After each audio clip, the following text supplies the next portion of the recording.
All right, 6 p.m. Thank you, everybody. Study session's beginning, and we have a presentation from Engineer Peters from DCWA. Thank you, sir. Thank you, Mr. Mayor and Council. Can you all hear me okay? We project loud enough. Also want to acknowledge Commissioner Neil Kimsey from the district is here tonight. Commissioner Kimsey is the president of our board this year and obviously very interested in our relationship with Battleground. So here to just show support. I have quite a bit to cover for you tonight to make a riveting and dynamic work session here. See how this works. Advance the slide. Maybe somebody has to help me advance the slide.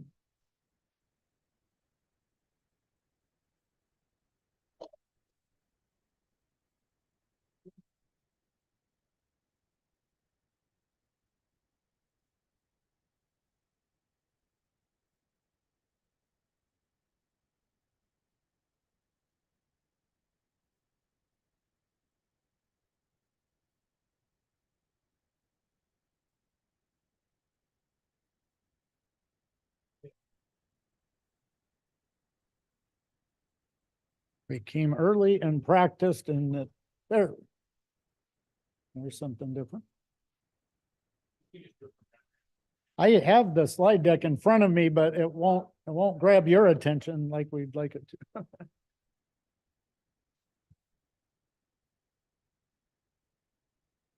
There we go.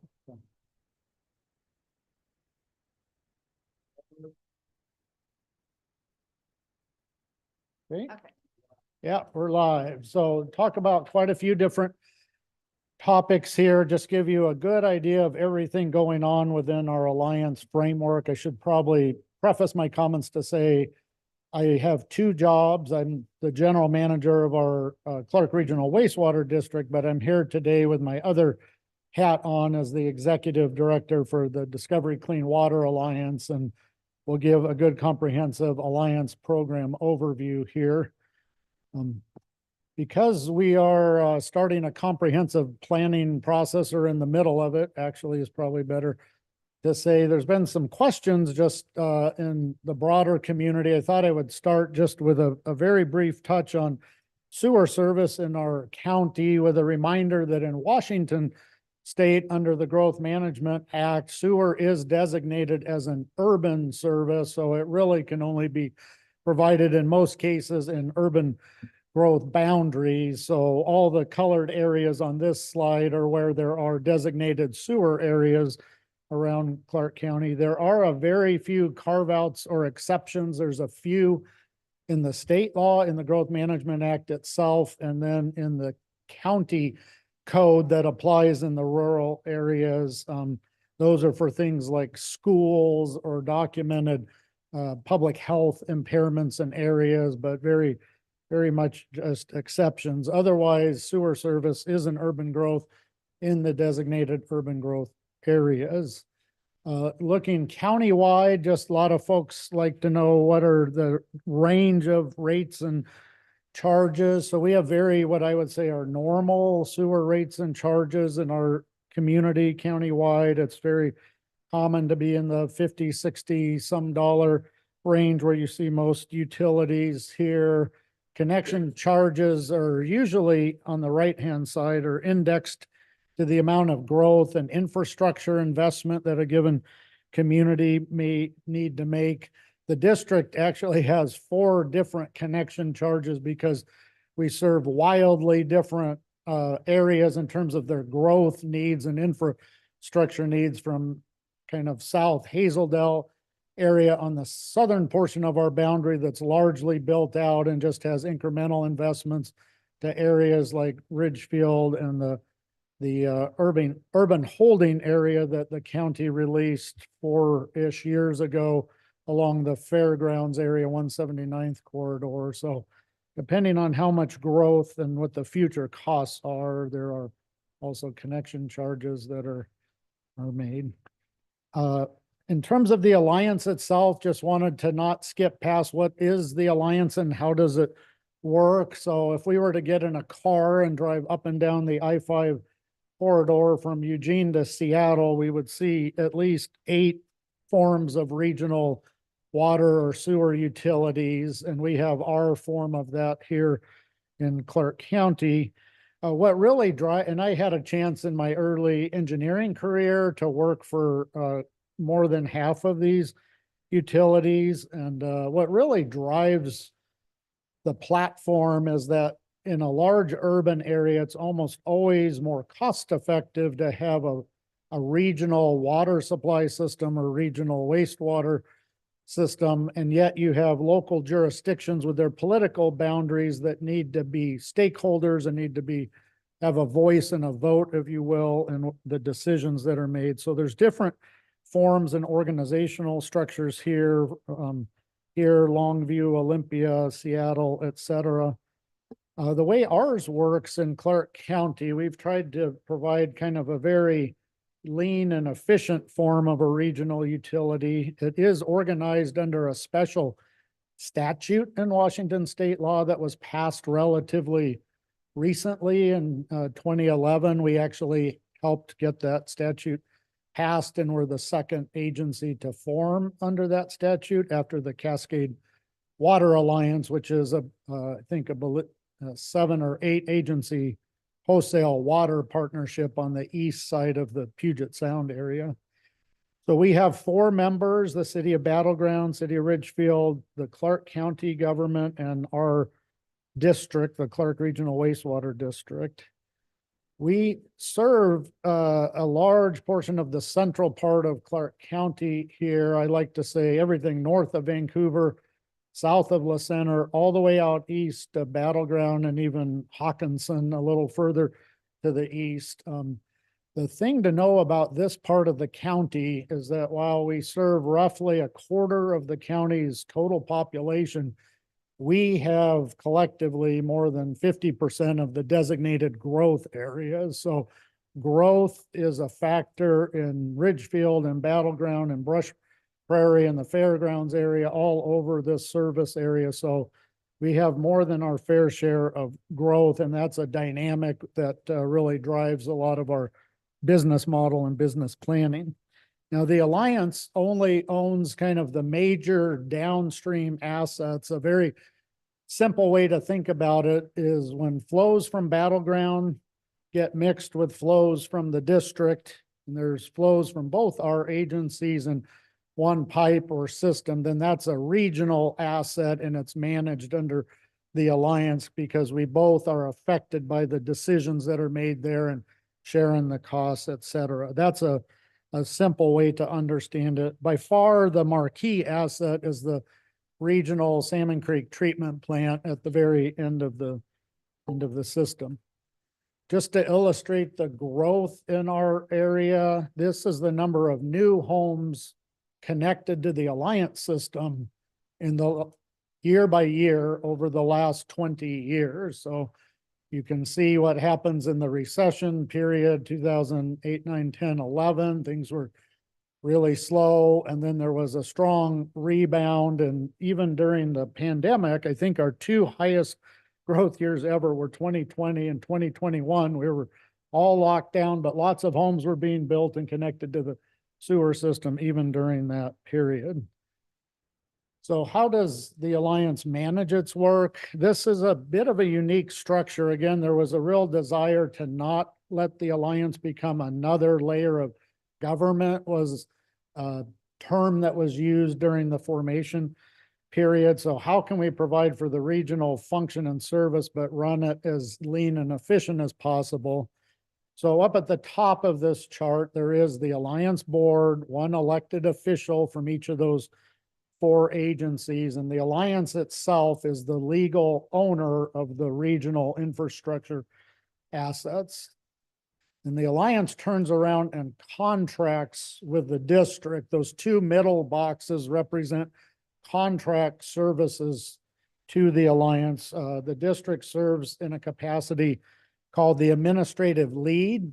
So think of all the administrative, executive, finance, treasury, engineering, industrial pretreatment, kind of the non-operations world. And then the other box is the district is the operator for the alliance for the 10 assets that the alliance operates. And then the board has appointed 3 what we call standing committees at the bottom of the chart here.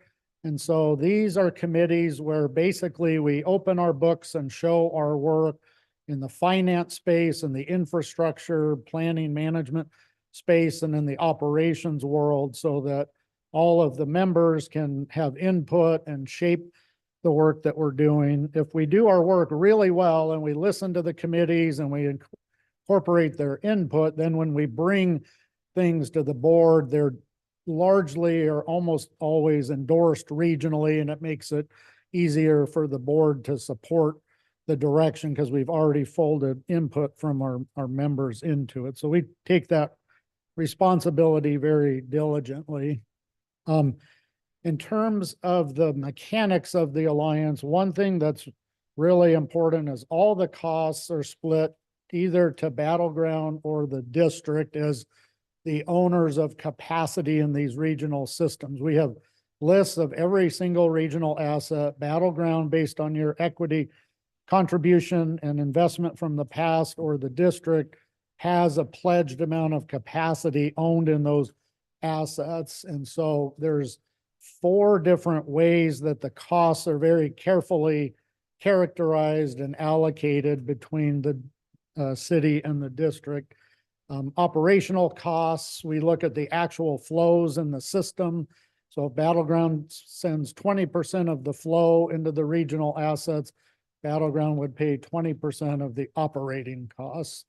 And then the infrastructure assets where some of the larger investments are all split by those forms of ownership. So if Battleground owns 23% of the Salmon Creek treatment plant and we're replacing or repairing an asset at the plant, Battleground would pay 23% of that cost, et cetera. What it boils down to at the bottom of this slide is in the current biennium, this is the second year of the biennium, the district pays a bill of $1.2 million a month to the alliance every single month. The city of Battleground pays a little over $318,000, I think it is. So about $1.5 million a month is what it takes to operate.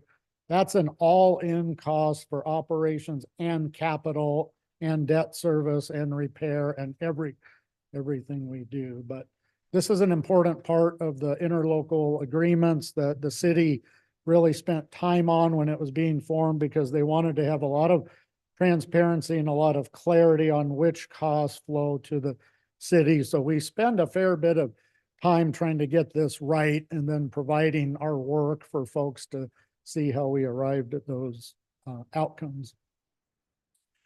In terms of just kind of carrying that budget process forward, so this 2024 is our budget development year for the next biennium, 25-26. So we'll be building and bringing forward new operating and capital budgets for the next biennium. Again, that would be an example of where we would show our work through the committee process, and the regional board meets only quarterly, but they would get 3 good bites at the apple before they're asked to adopt a budget. So at our upcoming June meeting, we would have some of our first drafts, especially on the capital side, which tend to be the bigger investments and more discretionary aspects, and just have the policy discussions around that between the staff input through the committees and the board input. That gives us a good running start. In September, we should have a really solid final draft that reflects the input, allow still for some more input and fine tuning. And then by December, we're bringing what we certainly hope to be a very supported and endorsed budget forward for adoption. So a little bit about how the mechanics work. One of the most significant responsibilities of the Alliance, given that growth dynamic, is managing the capacity in the regional system.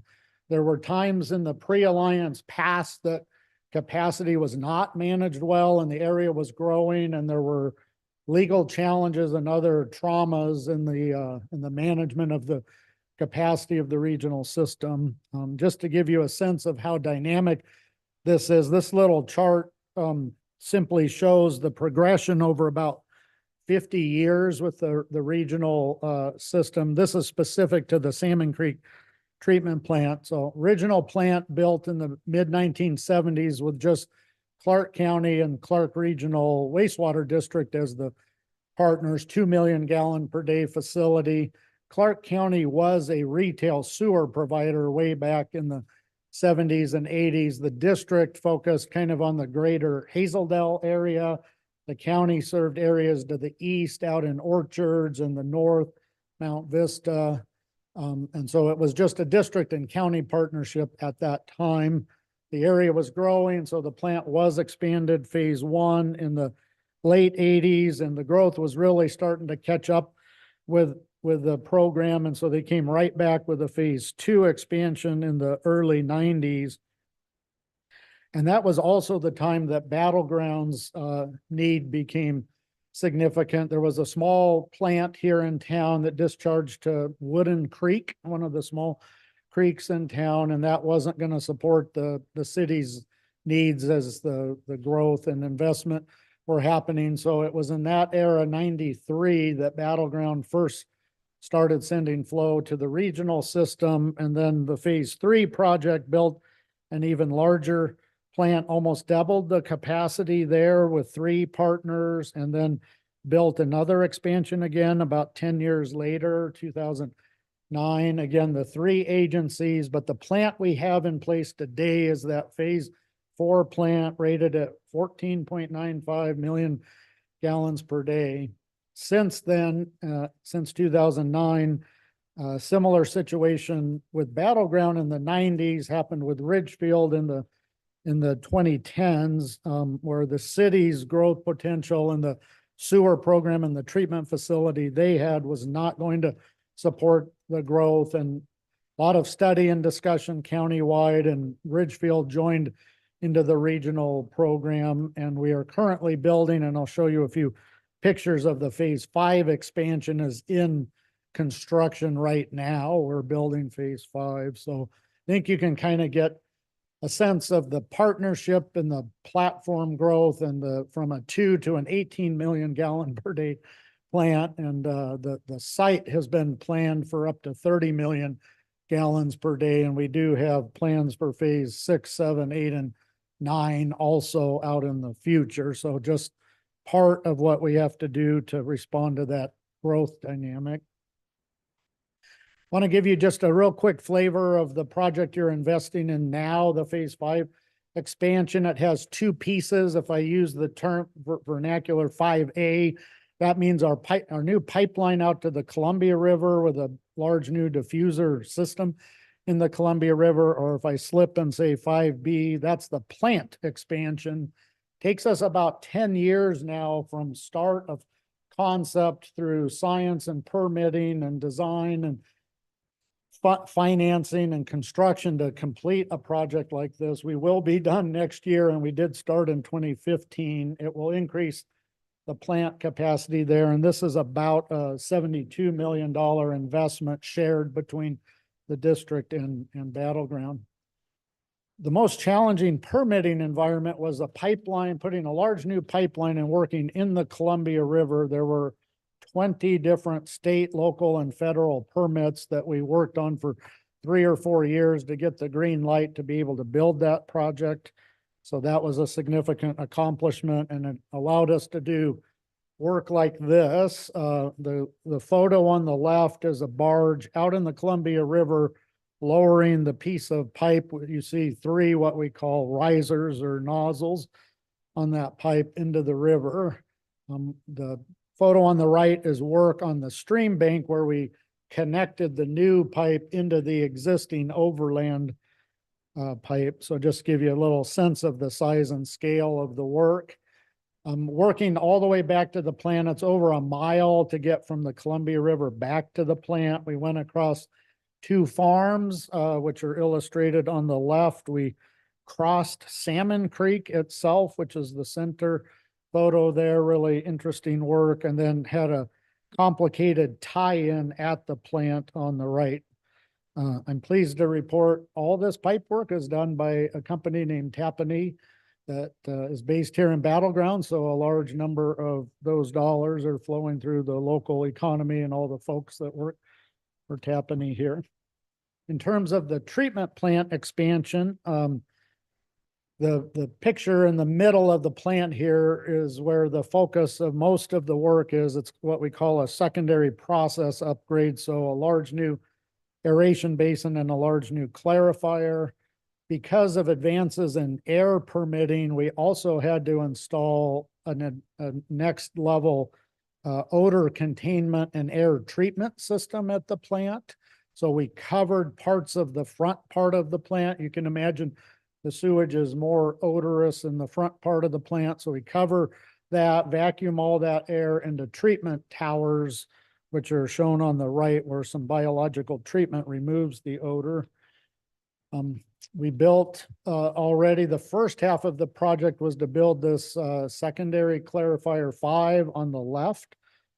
That was a May photo, so about a year ago. That clarifier is now in service. Right around Thanksgiving time it was placed in service, which allowed us to then dig out and excavate for large new aeration basin on the right. That's the picture of the where the basin goes. It's not there yet because we have to build it still.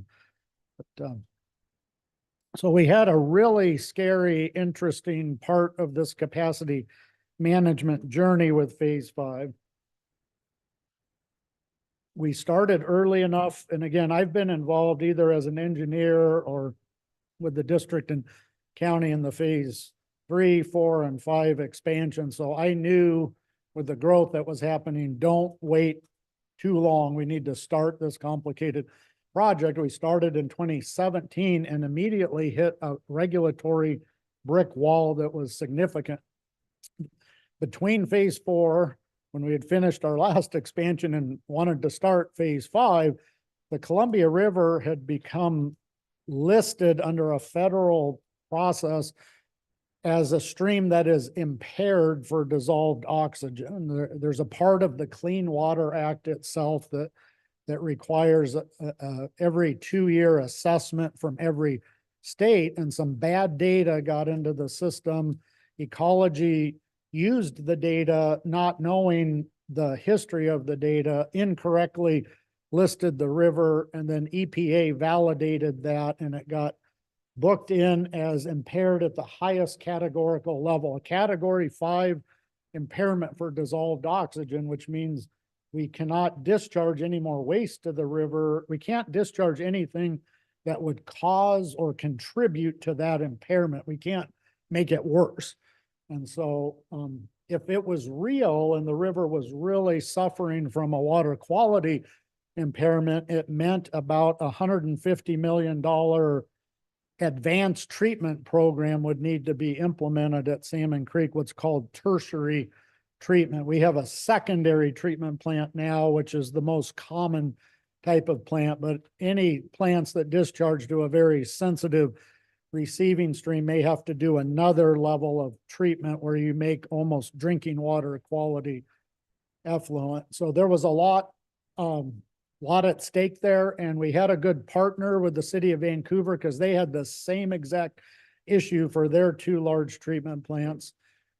And we went and did to do this correctly and sort of prove our theory that it was bad data, we had to follow Ecology's protocols and did a 2-year study in 18 and 19 and took thousands of samples. It was about a $300,000 effort. The city has 2 large plants. We have 1 large plant. So we split the cost 2/3, 1/3 with the city. And thankfully we showed with thousands and thousands of data points, every single one above the oxygen standards for the river, showing the river was actually healthy for oxygen. It was not impaired. And so we turned all that data in 2020. Ecology agreed and changed the listing in 2021. And then EPA validated it on August 26th, 2022. That was a big day for us because until EPA sealed the deal. It just wasn't done, but a 5-year journey to correct that deficiency. What does that mean? The plant, I would have had the plant expanded by now, but for this issue. So the plant is running a little hotter, a little closer to capacity than we would be comfortable with normally. This graphic, the horizontal solid yellow and solid blue lines show what our rated capacity of the plant is. And then the yellow dots and the blue triangles show the actual loadings in the plant over time. So you can see that upward progression. That's the growth happening every time we add a home and business to the system. We're adding more pounds of waste at the plant in the way that they measure it here. So you can see we're very close. The last yellow dot and the last blue dot are from December last year, just December 24, running 92 and 95% of capacity. So we are more than halfway done with the project, and it will be done about June next year. So we have about a year left to finish the project. So it's close, but we're going to slide in under the tag at home plate just in time here. Again, that 4 or 5 year delay pushed the regional system right to capacity. Taking a step back and looking at it on a broader level, this is a similar graph, but it's based on flow. You would think flow is a little more intuitive to understanding the system, but it's affected by rainfall. And so we might have dry years, we might have wet years. So the flow is not always a good indicator, because we can be growing and have a dry winter and it looks like not much happened until we get back into a wet cycle. So we plot the data. The little green diamonds are the actual flow levels, but the green dashed line is what we manage the system to. That's a calibrated regional model that reflects when we do have a really wet winter where the system operates. So you can see we're building phase 5 now. It's a fairly small increment. Phase 6 is smaller, and then we get back to phase 7 and 8 being a little bit larger projects. That little text window on the lower right, I put in there to kind of block out the comprehensive plan, official planning window, 2025 to 2045. So you could see we do, the Alliance is planning to do phase 6, 7, and it just catches the phase 8 project right at the end of that 20-year planning period. So we'll need to turn in something like this with the work with Clark County and the regional comprehensive plan update to show what work the Alliance needs to do to keep the infrastructure up with the planned growth. So a lot happening there. And then the key document that we produce every 2 years is called a capital plan. And I pulled out this table from our current plan. Now these are $2022 and 2022 projects, so they're just a little bit dated here. We're currently working to produce a 24 capital plan. We do that every 2 years, so we have a fresh infrastructure update that informs the 25-26 budget. But you can just see that there are significant projects planned to keep up with that capacity piece, almost $250 million, and those costs have gone up about 11% in 2 years, according to some of the construction costs indices that we use. Turning to another key part of the program, and actually one, I want to use this to illustrate how we make decisions together as a region. Besides expansion, we also have to keep the plant in good working order, what we call repair and replacement, or in the utility business, you might hear the term asset management. So what does that mean? That means if we never grew again, if growth stopped today, what is our plan for taking care of all the assets that we have to keep them in good working order and have a program for that? Otherwise, it's like we buy new cars and we drive them all around and drive them hard, but if we never have a plan for when that car wears out, then we're going to have a problem later in the process. And we've been working kind of very gently with the Alliance to try to make small steps of progress every 2-year budget cycle. When the Alliance legally formed in 2013, and the Alliance inherited infrastructure from 3 of the 4 members. There was really not a comprehensive asset management plan for any of it. It was on what we would call a run to failure mode. We're just running it. We're taking care of it. It's like doing your oil changes in your car, but I just never assume the car's going to wear out. And what we've tried to do with every 2-year budget cycle with the bandwidth we have is just get a little more organized, a little more formal. 2014 was a big step forward where we did what we call a qualitative assessment. We're basically interviewing the O&M staff and looking through all the engineering reports and planning document, everything that sort of was known as a need, and trying to organize and prioritize that. We've just taken a huge step forward this year with what we're calling a quantitative process that makes it, we do actual condition assessments of all the equipment. So vibration analyses and thermal assessments and oil bath analysis. There's ways to know what condition your assets are in, and using that to define a go forward program.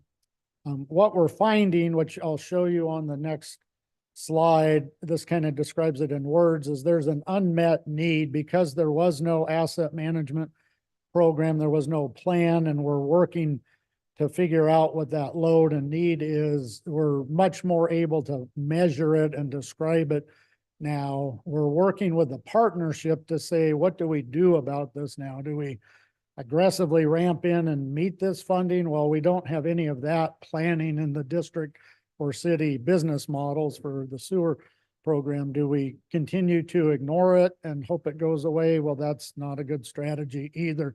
So we're working on a process that can kind of be illustrated on this graph. So if you first look at kind of the cloud in the background there with the black line, that's what came out of the very detailed condition assessment and some statistical analysis that if we, in a perfect world, we would follow that black squiggly line. That's what the facility needs in terms of funding to reinvest in the system. The reason there's a bump in the next 10 years is that big project phase 3 in the early 90s built about half of the plant that's there.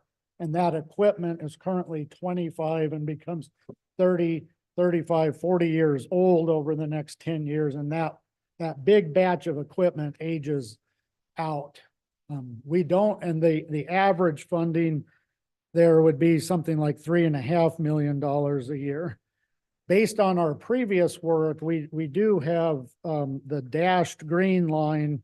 We have about $1.5 million of funding in the program on a sustained basis. We also knew of some parts of this catch-up work, and so we went to market for revenue bonds just before or as prices were going up, and we knew that it would be more expensive to borrow money later, so we issued a little bit more with that bond so we'd have a down payment to begin to repair the asset. So we do have some kind of going in money to help with this, but this is kind of an example of decisions that we make together. So the inclined line that says increasing funding over 20 years, this shows kind of gently phasing in the funding over 20 years. It would not meet the black line demand. And so therefore that red risk circle is the discussion there. If I can't replace my car and I'm going to run it longer and harder, I just need to know I'm taking some risk that the transmission fails or the engine fails or something until I can get the funding level up. Now we do some very detailed prioritization work. We're trying to find the projects that are likely to fail first and fix those so that we buy that risk down. But as we're evaluating this need that the facility under the previous structure didn't have an asset management plan, we have these kinds of policy discussions with the Alliance board and the committees to just understand how do we balance the risk and the cost dynamic. So, couple quick highlights in two other areas for you. Operations has been a huge focus for us the last 2 years. So during the middle of the pandemic, Clark County had been the operator of the Salmon Creek Treatment Plant for 47 years. So since inception, they had run it, and things were really getting away from them. They were having trouble retaining staff. Their salaries were below market. We need about 20 people at the facility to run it properly. So it's a significant regional facility. They got down to 9 at one point, and the facility, the polite term we use is there's just a lot of deferred maintenance and needs throughout the plant where normal operations and maintenance wasn't taking place. So they did come to the Alliance in 2021 and asked if they could be relieved from their operational duties by the Alliance, and the Alliance agreed, and the district, after some deep soul searching, decided to take on that challenge with inadequate staff and some needs to organize a new program there. And we have spent the last 2 years really focused on this issue. We got the facility fully staffed late in 2022. And then for 2 years, we've been emphasizing what we call wastewater 101, like just let's get back to basics and let's do all the things what we should do and do them well. On the operations side, that means developing standard operating procedures for all the things we do routinely and training all the operators and cross-training them so they can step into any role there. We don't have a lot of bandwidth, but the little bit of time we have, we're trying to clean up and organize the site. It was not in good condition. And then a superhuman effort on the maintenance side. When we took it over, there was about a 5-page, 11 by 17 list of what we called priority 1 repairs. Like if this repair doesn't happen very soon, we could have a challenge meeting the operating permit conditions or some other significant outcome. So we're down now to about a half a page from 5 pages. And most of those are on hold. We're waiting for parts from the somewhat still disrupted supply chains out in the economy. So huge progress there. And that's what prompted this asset management program development to just not just catch up to what's broken now, but look ahead at where we're going so we could plan and work into that. We're implementing what's called a critical spares program where we inventory all those long lead items and have at least one critical spare part on site. So just again, wastewater 101.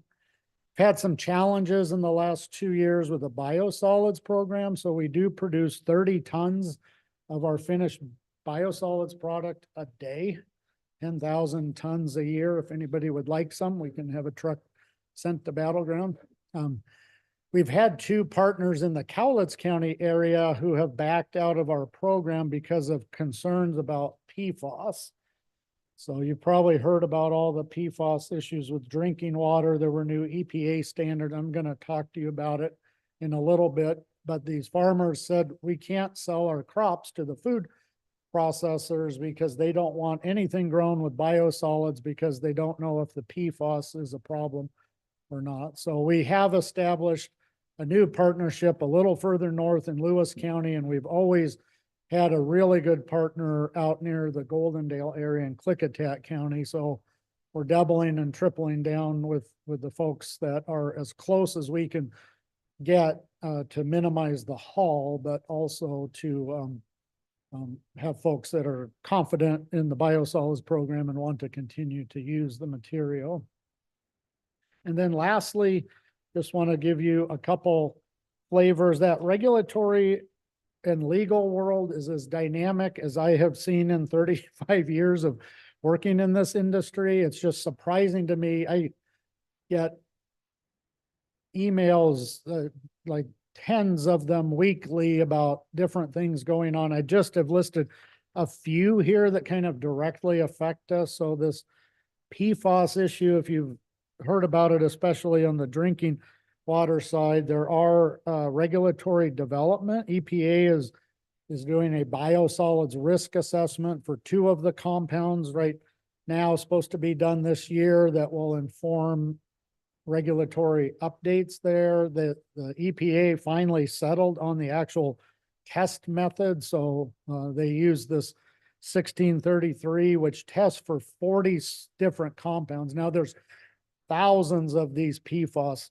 compounds. They're sometimes called forever chemicals. They were made to be heat and oil and water resistant. Their Teflon was the first one. Your Gore-Tex coat is made from PFAS. If you have fire retardant carpeting or upholstery, or you have a wrinkle or stain resistant shirt or pants, that's PFAS. Or they're in cosmetics, they're in thousands of products. And now the toxicology science has come forward and said these are not healthy things for people. So there's a big national discussion going on about what to do about that. There's a nationwide POTW is a term EPA uses for publicly owned treatment works. That's just a treatment plant influence study of 400 plants in the country measuring PFAS. They go by size, and Vancouver's West Side plant is in the list. Salmon Creek is just a little bit smaller and not in that study.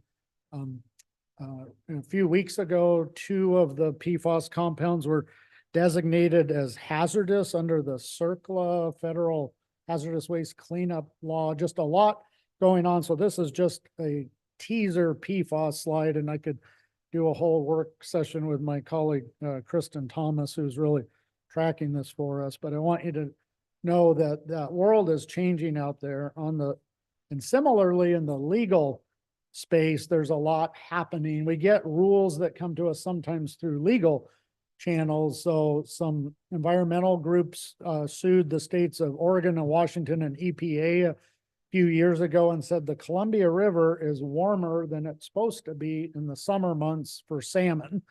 And under the Clean Water Act, if you document there's an impairment, again, the same process I spoke about earlier, you're supposed to create a cleanup plan to deal with that.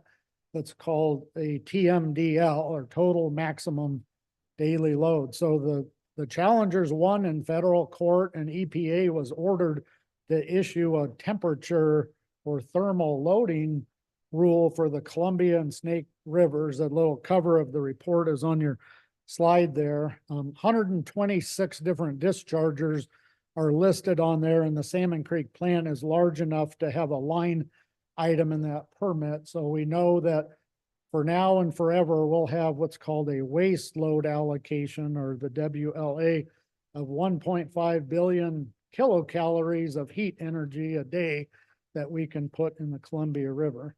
Now, fortunately for us, that's a fairly generous initial limit, but it is a cap. So today we don't have to do anything to comply with this. Our natural discharge is under this, but as we grow and we put more and more water in the river in the 15-ish to 20-year time frame, we'll start to bump up against that limit and need to do something about that. So that's on our radar.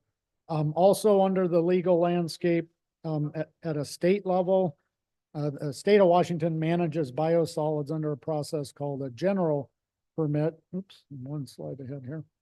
And so that was challenged legally recently and found to be invalid, and the state has to redo the SEPA analysis for that. But what it means in the meantime is we can only use biosolid sites that were approved under the previous permit between 2015 and 2020. So just another example. There's all these legal challenges, there's science, there's regulatory development. The world of what's in the wastewater and what we need to do about it is changing. And we're tracking all of those items and trying to plan for them over time. Lastly, do want to share one element of success. So we did apply for $3 million of federal funding through in the Senate side, it's called congressionally directed spending, and the House side, it's community project funding called earmarks. And we were successful in the appropriation that just passed earlier this year. So all of our ratepayers will have one of our projects underwritten by about $3 million here. This is a true grant, not a loan that you have to pay back. So I've covered a lot of ground. Again, the goal was to kind of give you a good idea of all the dynamics and things that are going on under that alliance partnership and how the city's needs are met through that process.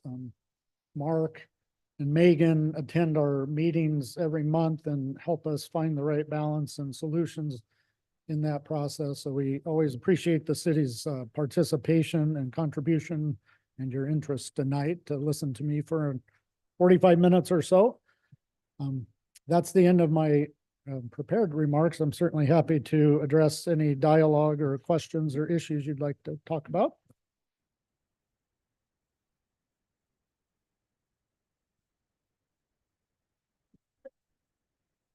Well, I got the chance to visit your plant and I was thoroughly impressed.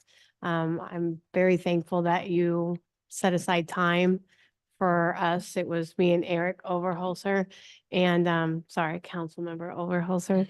And, you answered a lot of questions and it really helped. And I'm very excited to share with you that I'm notifying many people out there in the community that you are providing a walkthrough for citizens as well. You said June 4th? Yes, it is June 4th. And I asked one of my staff members to email out that information and I can double check to make sure that gets out. In the evening on June 4th, we have a once a year open house that's open to the public where people can come and take a tour of the facility. Not quite as exhaustive as the council members went through, but give them a good overview of the facility and meet with our staff and answer questions for folks. And it's our plant together, not John's plant, because you are an owner of the facility through the Alliance.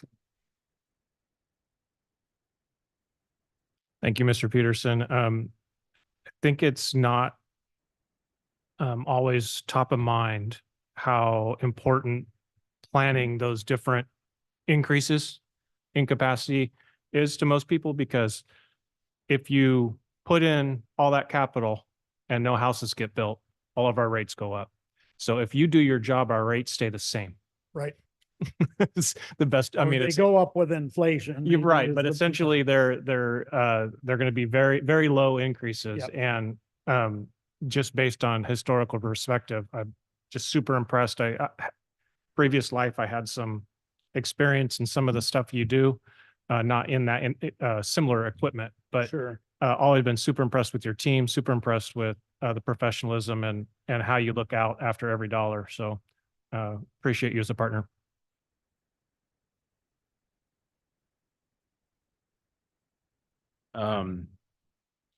Yeah, I'll just add to what Mayor McCoy and Councilwoman Ferrer said.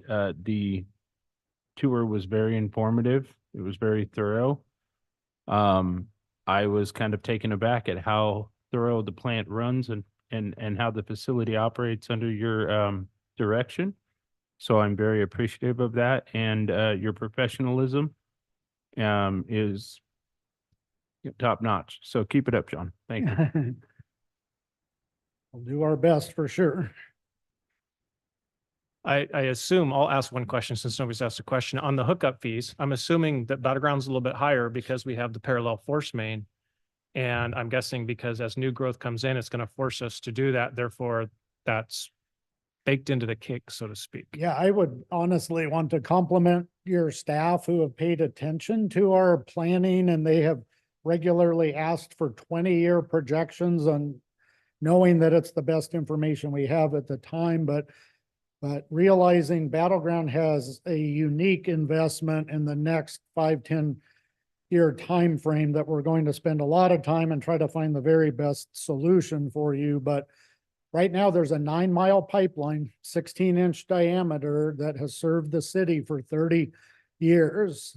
April of '93 is when that pipe went into service, and Battleground has grown tremendously during that time. But another second pipeline of some sort, some direction, is needed to continue to support the city. And so that has been on the drawing boards for a long time, but your staff that you have now are the first ones that have really engaged that and said, we need to take this to council and start putting the rates in place and putting the money aside to be able to see that coming at us, not just wait till it's upon us. So Battleground is doing excellent planning and has been a great partner with us to see that need coming. And the growth is still happening in Battleground, so folks are paying that money and it's being put away for a very good use that's coming not too soon from now. So excellent job by the city of Battleground, your staff and council. Anything further from council? All right, well, I think we all earned our badge tonight. Yes, we did. Pre- We did appreciate bring it, sir. junior sewer ranger badges for everybody tonight. If you, the only caveat is you have to come and have a tour of the treatment plant with me. So if anybody's had a tour and I didn't get you a badge, then come see me. Thank you so much for the opportunity. Thank you, sir. It's a great pleasure. And that closes the study session. Thank you.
I got 7.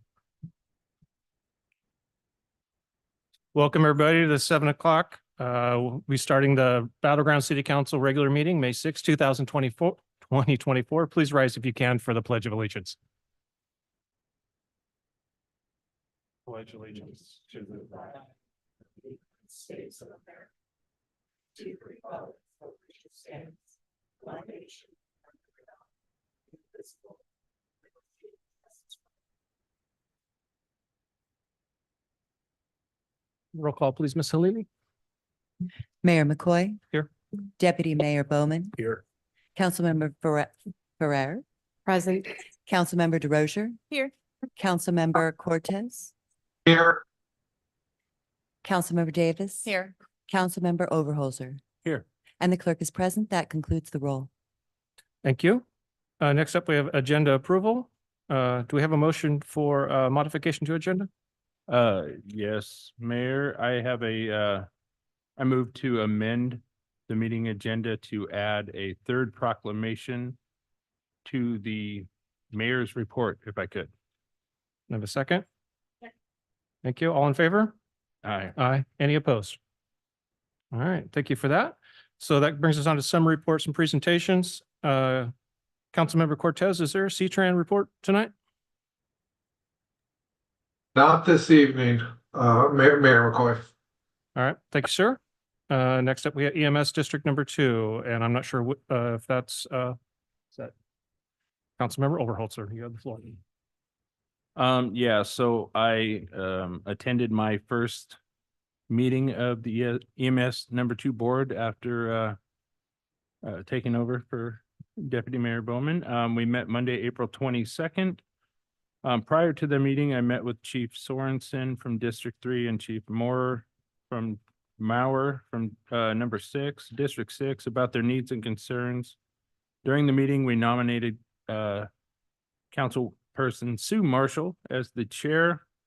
We're still waiting on the RFP, which is pending. There were 2 agencies, I guess, that had their bids in, and we were waiting to hear kind of the results of that. We addressed a couple issues that were brought up during the meeting I had about transport and things like that, for kind of in lieu of like the situation where the child was born at the Battleground Fire Department here at Battleground Station here. And so about response times and how to help level 1, predominantly level 1 patients. And we will meet again on June 10th and hopefully have some more information for you. Awesome. Thank you, sir. Any other council member reports for committees you may be on behalf of the city? Okay, seeing none, we'll move on to mayor's report. Before we get into the meat of the mayor's report, I just wanted to publicly announce we've had 2 people step down from mayor appointed committees. The Clark County Art Commission, our representative moved out of town. So we will be opening that back up. So if you know anybody who's interested and has a desire, please have them contact. We'll have some social media posts and the website will be updated here probably at some point, but we just got notification on that. As well as a planning commission vacancy came up, and I see, I'd just like to publicly thank Mr. Spiller for serving. It's a very important role in the city, and we appreciate the time and effort you put into it. So thank you very much. And so again, same deal with that. We'll be looking for people to step up and volunteer and be an active voice in their community. Which brings us on to my weekend excursion, which was the National Civic Bee. And if we can have, is Mr. Barton here? All right, come on up, sir. And so Councilmember Davis was there as well. And what it was 20 middle schoolers from Clark County that were in the finals, took multiple choice, 6 got up on stage and gave their 3-minute presentation. I believe of that 2012 were from Battleground schools. Is that correct? That's correct. 1 from Cornerstone Christian, 8th grader from Lauren, and then 10 from 7th grade. Yeah, so pretty cool experience for these kids, and they really got after it and they put their minds to it. And I think we had just a great experience overall, I think we had a lot of kids, learn a lot about the civics process, and we're going to do it again next year, especially with that kind of success. Why not? It's each contestant then gives a 3-minute presentation on what their idea is to for the civic contribution. So I thought it might be neat if you had a volunteer who wanted to come out and maybe give their 3-minute presentation, if anybody's brave enough. Yeah, we do have one. Dwayne, would you like to come forward? Yeah. Yep.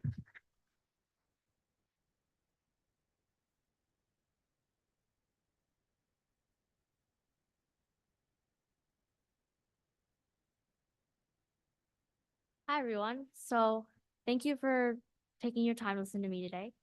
The issue that I'm going to be talking about that we need to address is the pollution going on in our Clark County community. Trash and greenhouse gases are harming our natural environment, and I think that as a community, it's our responsibility, both in civics and moral rights, to do something about it. So some background information on pollution and composting is that wasted food thrown in landfills and also our factories generate a lot of greenhouse gases, and that can negatively affect our atmosphere. So, according to the Columbian, our local newspaper, we're among the top 16 communities most affected by air pollution. So, composting is the process by which vegetables and natural organic materials are broken down into a dark, nutritious soil, and that recycles those organic materials. I think that this process, along with community gardens and a composting pickup system, similar to our recycling and garbage system, can work in our community to alleviate air pollution and food waste. Of course, this will require government assistance. And for this, that's why I'm speaking up here right now. And if I were to take my plan into further action, I would also speak to the Clark County Commissioners, because I want to introduce this idea first on a county level and then move bigger. So some objections and contradictions toward this idea are loss of farmland, because these processes take space, and also pricey equipment, because it takes money. It takes money to process composting. And yes, and there will be also people, especially I'm sure everyone here is familiar with the acronym NIMBYs, people who do not want a composting system on their land or near them, but they do think it's necessary. I think that to fight these contradictions, I would argue that composting is a working system and it will continue to alleviate air pollution in our community, regardless of the drawbacks and objections that are based on it. And last is our civics, why it's our civic responsibility to solve this problem. The first is our virtue of natural and inalienable rights. It's one of our founding virtues, and its right to it cannot be taken away from us. And examples are life, liberty, and property. Air pollution is going to affect our children and tomorrow's generation, whether we like it or not. And I think it's our responsibility to fix the wrongs that we have done toward our environment. Thank you for listening to me.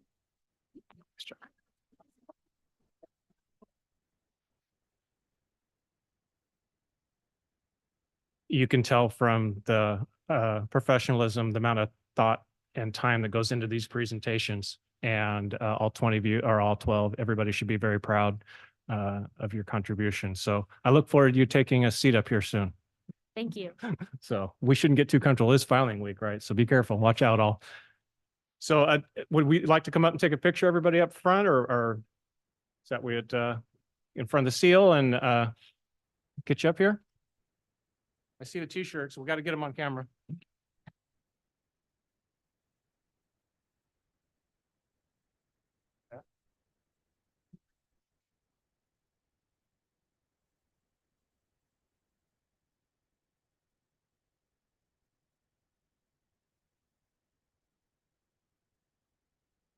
Oh.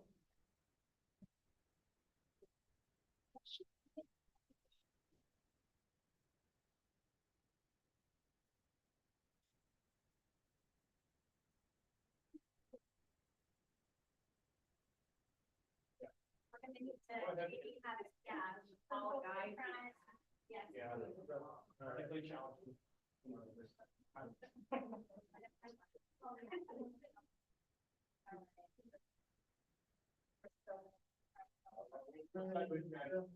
There you go, there you go.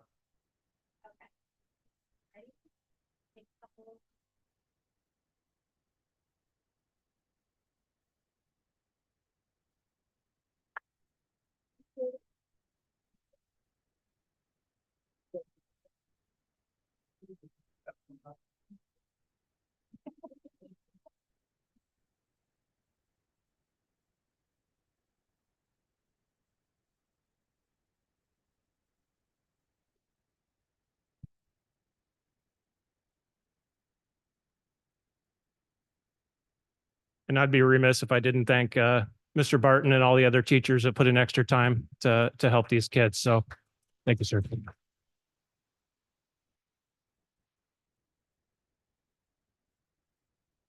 That's some of the fun stuff we get to do. Okay, we got a couple proclamations, Public Service Recognition Week. And who do we have coming up? We have some people here. You want to come up to the dais, maybe? I won't make us do any speeches, but we'll, or at least have you stand up. So we have a couple of city employees. If not, we're going to make Rob get up there, so. But we'll just read it and then we'll have you come up and accept the award. How's that? Yeah, just go ahead. This is for the Public Service Recognition Week. Whereas Americans are served every single day by public servants at the federal, state, county, and city levels who keep our communities working. And whereas public service is a type of calling for individuals who value service to others above all other things. And whereas public service servants work diligently day in and out to ensure that the core services that residents, businesses, and visitors in our communities deserve, consistently going above and beyond the call of duty to provide those services with integrity and efficiency. And whereas without these public servants at every level, continuity would be impossible in a democracy that regularly changes its leaders and elected officials. Therefore, I, Troy McCoy, Mayor of the City of Battleground, do hereby announce and proclaim to all citizens and set seal hereto that May 6th through May 12th, 2024 is Public Service Recognition Week. So come on forward.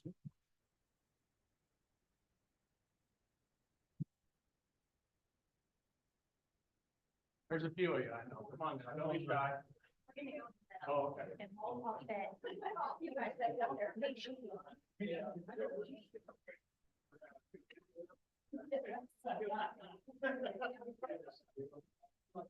There you go. There we go.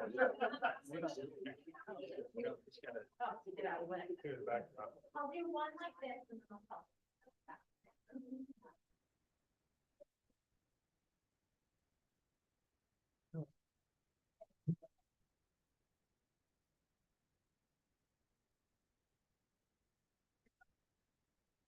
Try. Oh my gosh. No. You need me to take a picture?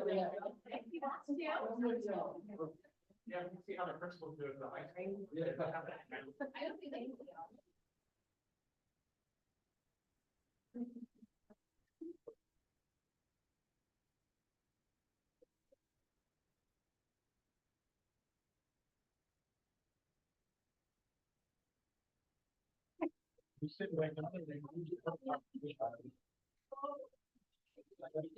Yeah, we had. Yeah. Stay right here. It's the week of the proclamation, right? This one's a long one too. Okay, last one, or not last one, another one, Building Safety Month, May 2024, so all month. Whereas the City of Battleground is committed to recognizing that our growth and strength depend on the safety and essential role our homes, buildings, and infrastructure play both in everyday life and when disaster strikes. And whereas our confidence in the resilience of these buildings that make up our communities achieved through the devotion of vigilant guardians, building safety and fire protection officials, architects, engineers, builders, tradespeople, design professionals, laborers, plumbers, and others in the construction industry who work year-round to ensure the safe construction of buildings. And whereas these guardians are dedicated members of the Washington Association of Building Officials and International Code Council, nonprofit organizations that bring together local, state, territorial, tribal, and federal officials who are experts in the built environment to create and implement the highest quality codes to protect us in the buildings where we live, learn, work, play. And whereas we join in support of this effort in association with the Washington Association of Building Officials and local chapters throughout the state, representing the state of Washington in national and local matters of public safety. whereas these modern building codes include safeguards to protect the public from hazards such as hurricanes, snowstorms, tornadoes, wildland fires, floods, and earthquakes. Whereas Building Safety Month is sponsored by the Washington Association of Building Officials and International Code Council to remind the public about the critical role of our community's largely unknown protectors of our public safety, our local code officials, who assure us of safe, sustainable, and affordable buildings that are essential to our prosperity.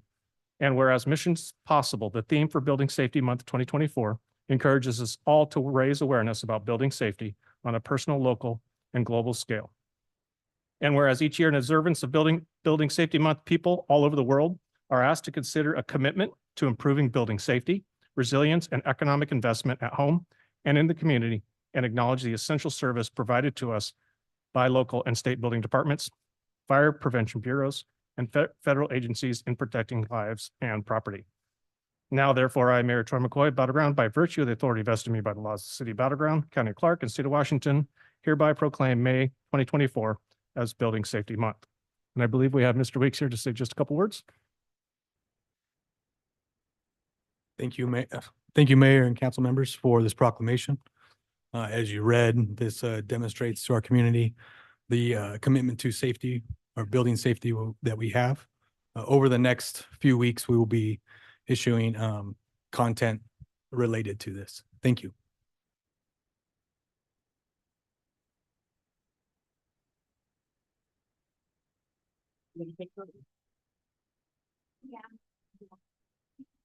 Yeah.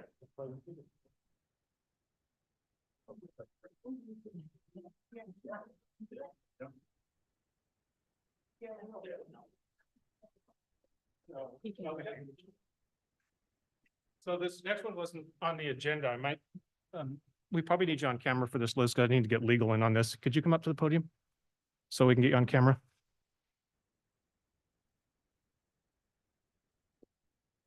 No, at the podium, at the diet. Yeah. We'll get you there. 55th Annual Professional Municipal Clerks Week is May 5th through May 11th, 2024. Whereas the office of the municipal clerk, a time-honored and vital part of local government, exists throughout the world. And whereas the office of the municipal clerk is the oldest among public servants. And whereas the office of the municipal clerk provides the professional link between the citizens, the local governing bodies, and agencies of government at other levels. And whereas municipal clerks have pledged to be ever mindful of their neutrality and impartiality, rendering equal service to all. And whereas the professional municipal clerk serves as the information center on functions of local government and community.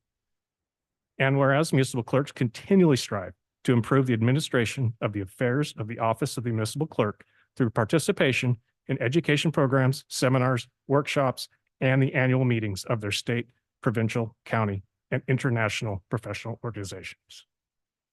Now, therefore, I, Troy McCoy, Mayor of Battleground, do hereby recognize the week of May 5th through May 11th as Professional Municipal Clerks Week, and further extend appreciation to all our clerks for the vital services they perform and their exemplary dedication to the communities they represent. Wow.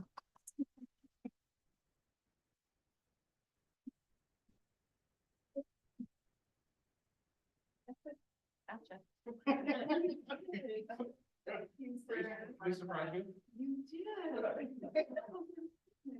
supposed to give the on the agenda. She approves the agenda, so. You can blend them our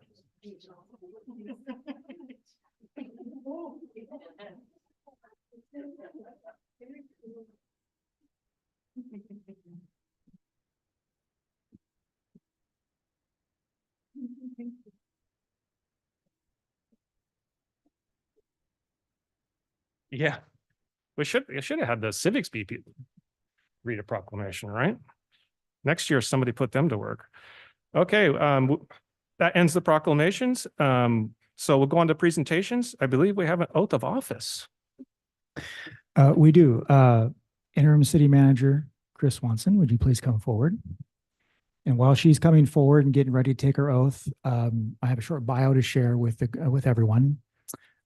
Chris brings more than 33 years of experience in public service demonstrating a strong track record in collaborative leadership, innovation, and leading initiatives that improve government services. She began her career in 1991, serving as the public service. Strike that. She began her career in public service, managing the elections division in the Cowlitz County Auditor's Office in 1991. She was then elected to 5 terms as county auditor, serving from 1999 to 2017. In November of that year, Chris joined the executive team at the Office of the Washington State Auditor in Olympia to serve as the Director of Operations, leading the state's agency's administrative functions. She also served as the director for the Center for Government Innovation, a non-audit division of the State Auditor's Office, dedicated to assisting local governments improve their service delivery and to be more cost-effective and efficient governments. Following that, in March of 2020, Chris went to work for the City of Longview as the Director of Administrative Services.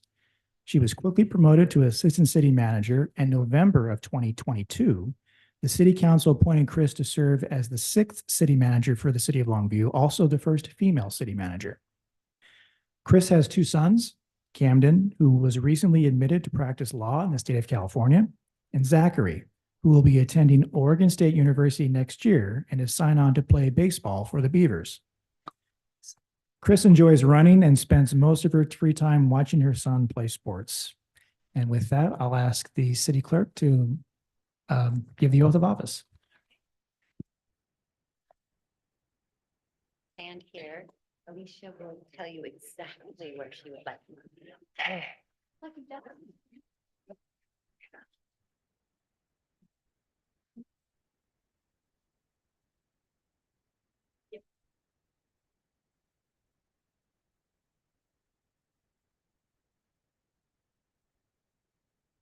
Ready? Please raise your right hand and repeat after me. I state your name, I, Christina Swanson, do solemnly affirm or swear do solemnly affirm or swear that I am a citizen of the United States that I am a citizen of the United States and of the state of Washington, and of the state of Washington, that I will support the Constitution of the United States and I will support the Constitution of the United States and the Constitution and laws and the Constitution and laws of the state of Washington, of the state of Washington, and will, to the best of my judgment, and will, to the best of my judgment, faithfully and impartially, perform all duties of interim city manager perform all duties of interim city manager for the city of Battleground, for the city of Battleground, county of Clark, county of Clark, state of Washington, state of Washington, as such duties are prescribed by law. as such duties are prescribed by law.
Presentation.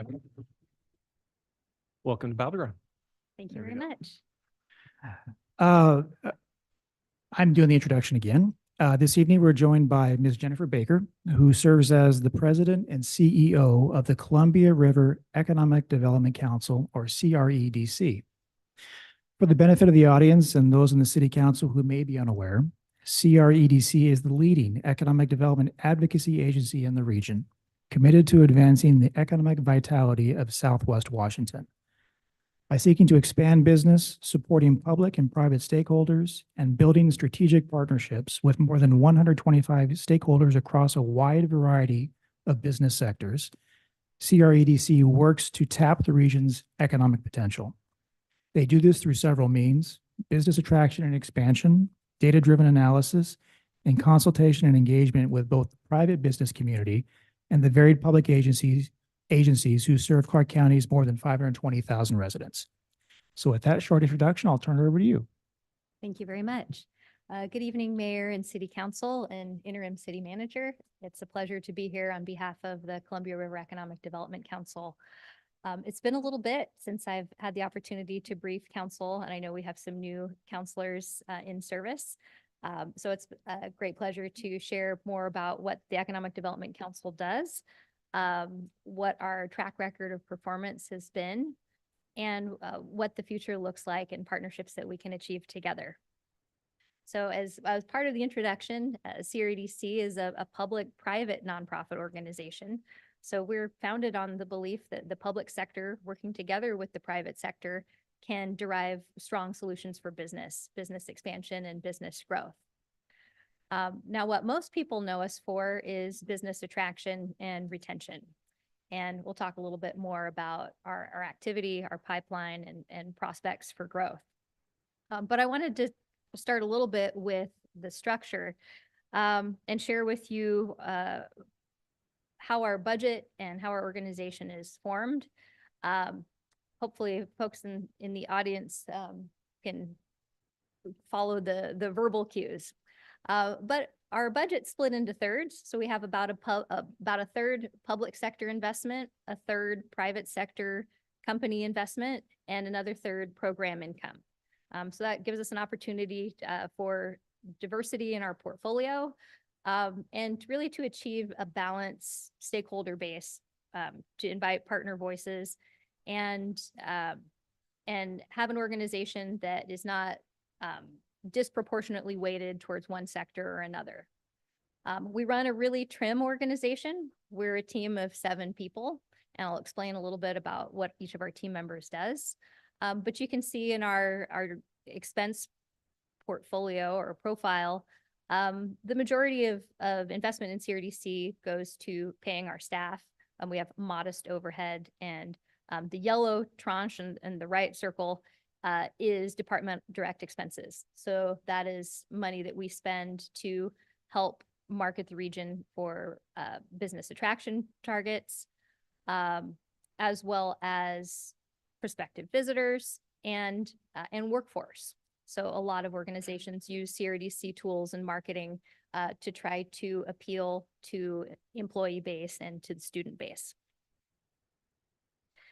This structure you can see in any given year, in my 5 years tenure at the organization, our annual budget's been between 1.1 million roughly and 1.4 million. There's some years that we achieve grants, whether it's a state grant or a federal grant, that allows us to stand up a near-term program. But it's been a fairly even trajectory from a revenue standpoint for about 10 years. And we can all recognize that the cost of doing business has not been a level trajectory over the last 10 years.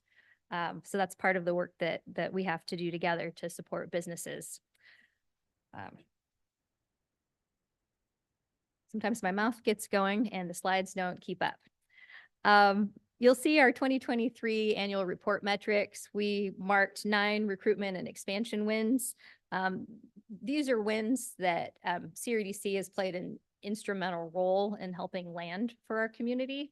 There's been a natural in-migration of a lot of companies from different parts of the region and into Washington State in general.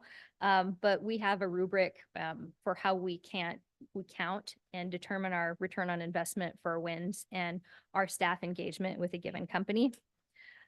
This last year, it was about $458 million in CapEx achieved and 509 new and retained jobs. And when you see retained jobs, those are jobs that people were thinking about taking outside of the region. And we're actively courting sites in other parts of the country or other parts of the Pacific Northwest. And we said, no, come grow your business here. Let's talk about the ways that this can be a friendly environment and that you can thrive. And then you can see the 3-year average is about 1.34 billion, 3,500 almost 3,500 jobs and 33 wins. So that's a pretty good clip coming through and beyond the pandemic. And we've had a consistently strong pipeline over the last 5 years. I think the natural question is, okay, well, how many of those wins landed in Battleground? And I will say exactly 0 of last year's 9 wins landed here. But I want to talk about why that is and the timeline for decision-making and business development and areas where in the future, I think there can be some additional opportunity and some additional lean in. Most of the companies who we serve from a business attraction standpoint are on a decision-making timeline that runs roughly a year to 18 months up to 2 years. And so very few companies are prospecting for the land that may come online in 3 or more years from now, or the land that isn't quite yet served by the utilities they need to be able to thrive, whether that's wastewater or power capacity, or any of the other utility services. I think in collaboration with the Community Development Department at the City of Battleground over the last several years, that the city has taken a lot of steps to try to position in the Growth Management Act discussions in ways that will create more near-term opportunities for business growth for some of the larger projects, the types that we see. But business recruitment isn't the only aspect of our service model. We work with existing businesses also. And I can share with you that in Q1 this year, we met with 7 companies hubbed out of Battleground. And just last month, we met with 4 additional ones. That is through a line of service that we stood up last year to help companies who want to be public works contractors or vendors in the public works marketplace learn how to do that. So how do they navigate opportunities for federal, state, local procurement to be able to build their capacity and grow their gross receipts? So that's a considerable number of the companies that we're seeing overall through this additional line of participation that we've stood up. We'll talk a little bit more about that too. So in any given year, we see about 140 unique businesses.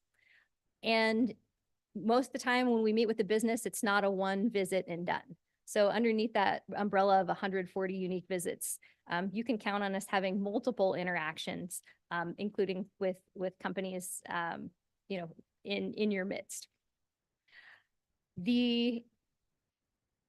What we do to help companies is we help them evaluate their competitiveness. We help them find access to capital.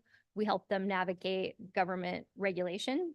And Washington State has introduced a lot of regulation in the 5 years that I've been at CRDC.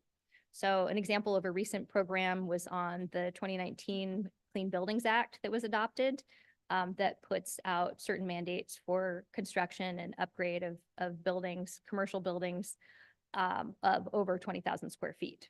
So we had 70 people in the audience who were saying, I may or may not like this regulation, but I need to learn how to manage it.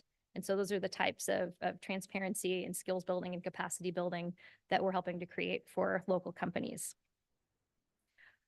We serve as an intermediary.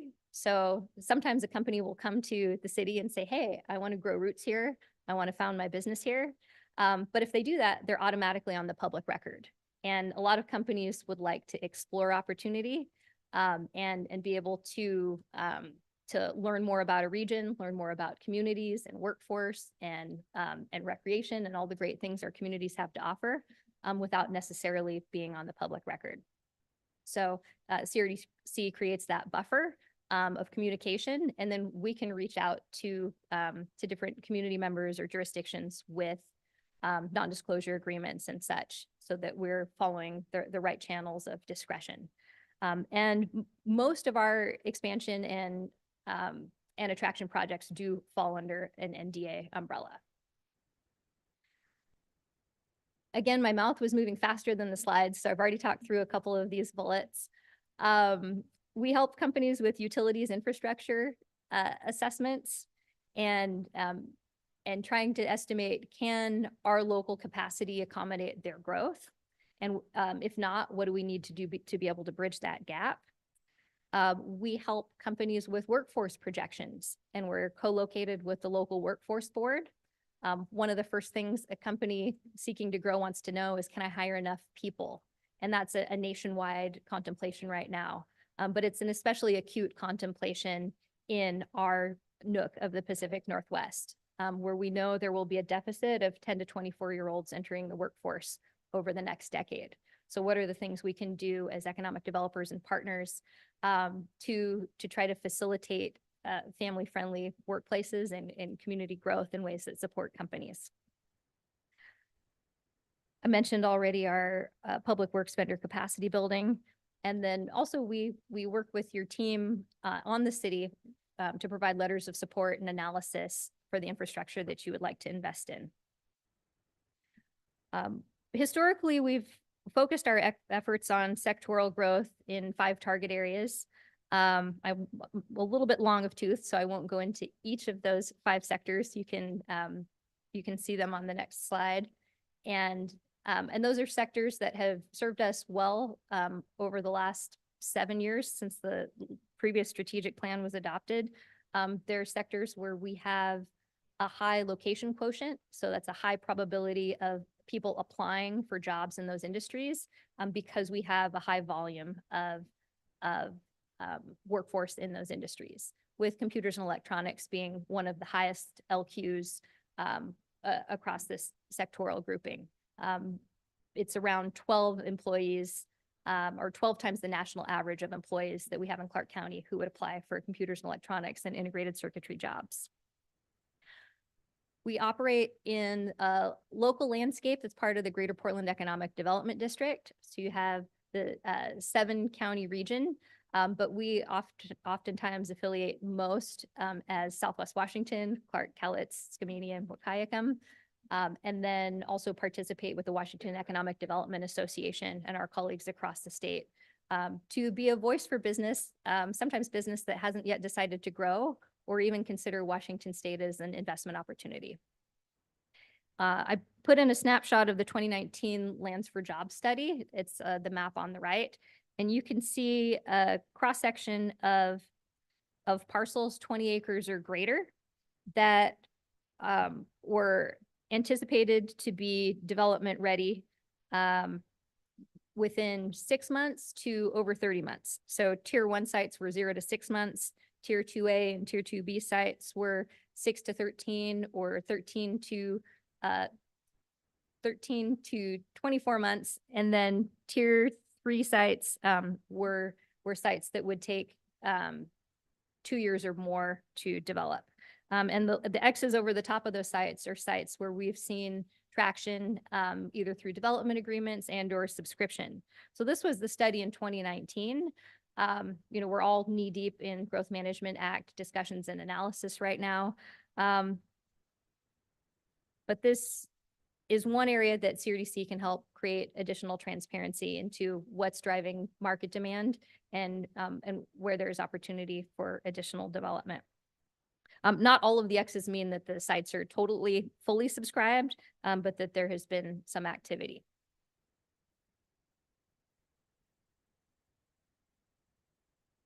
I mentioned a little bit the anticipated deficit of 10 to 24-year-olds entering the workforce, and that's particularly important as we think about how we market ourselves and how we market the region. There are different parts of our county that are marketed by Visit Vancouver very specifically, and those Visit Vancouver's efforts are to market to tourism. CRDC in 2020 stood up a brain gain initiative called Just North. 2020 was not the best time to stand up marketing initiatives, but we've since had the opportunity to build some oomph around it. And in this site, it's housed in Instagram primarily, but it's with the intent of appealing to the younger workforce demographic to celebrate community, to celebrate quality of life amenities, and to invite them to stay and build a career and build a family here. We're to the point right now where we're able to invest in paid advertising to plant the seed of opportunity in other areas where we know that there are younger populations of career professionals or people who share values similar to the values that we would celebrate in Clark County. And you can see, in initial presentations that I gave to the Battleground City Council, CRDC was critiqued for not getting out across the county more fully. And I think if you are on Instagram or a younger person who's part of the target demographic, you'll see that there is a very intentional effort to marketing and calling attention to so many of the amazing attributes that are all over the county. And we see this as an instrumental tool as we build out capacity and analytics to be able to celebrate the region and invite younger people to stay here and to move here. In just one ad, the West Coast to the World graphic in the middle of this slide, this is an ad that we placed in the Choose Washington magazine that gets circulated by the State of Washington Department of Commerce and otherwise, with an invitation to reach out to CRDC for opportunities and for counseling on how to grow a business here in Clark County. The placement of this one ad is one example of an amplifier whereby if a city or a port was to place this ad on their own, the cost and the multiples of cost would be pretty considerable. So this is a economy of scale that is achieved on behalf of our smaller cities contingent as well.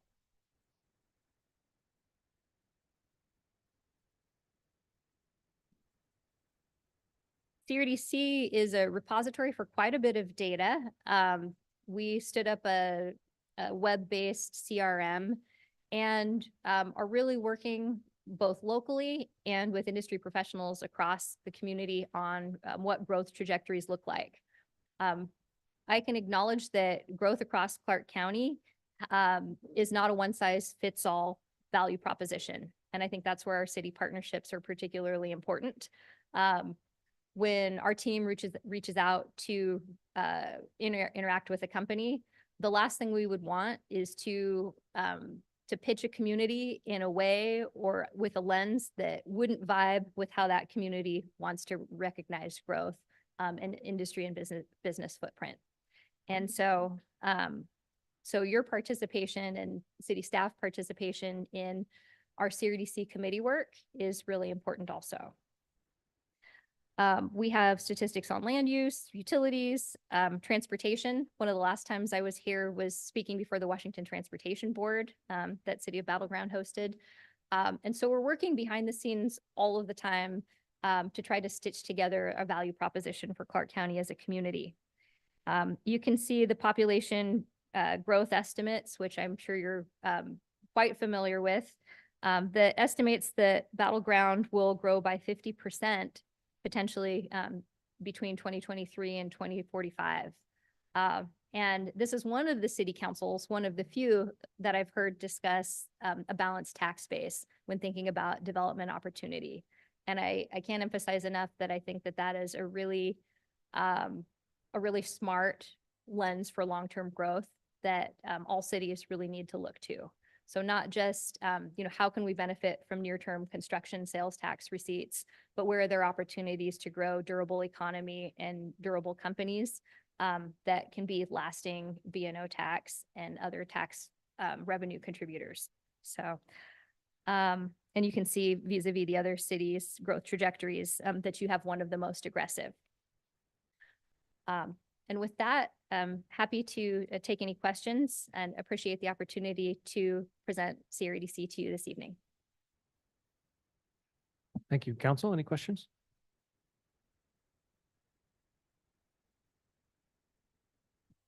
I just have one quick question. You had mentioned earlier in the presentation that you had 9 wins this last year.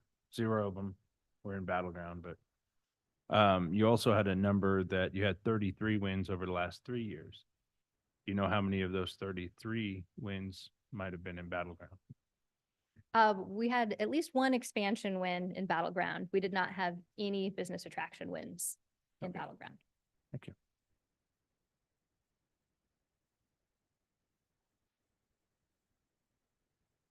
There were a number of companies in the Battleground footprint who did directly benefit from CRDC being an arbiter for CARES Act small business grant making.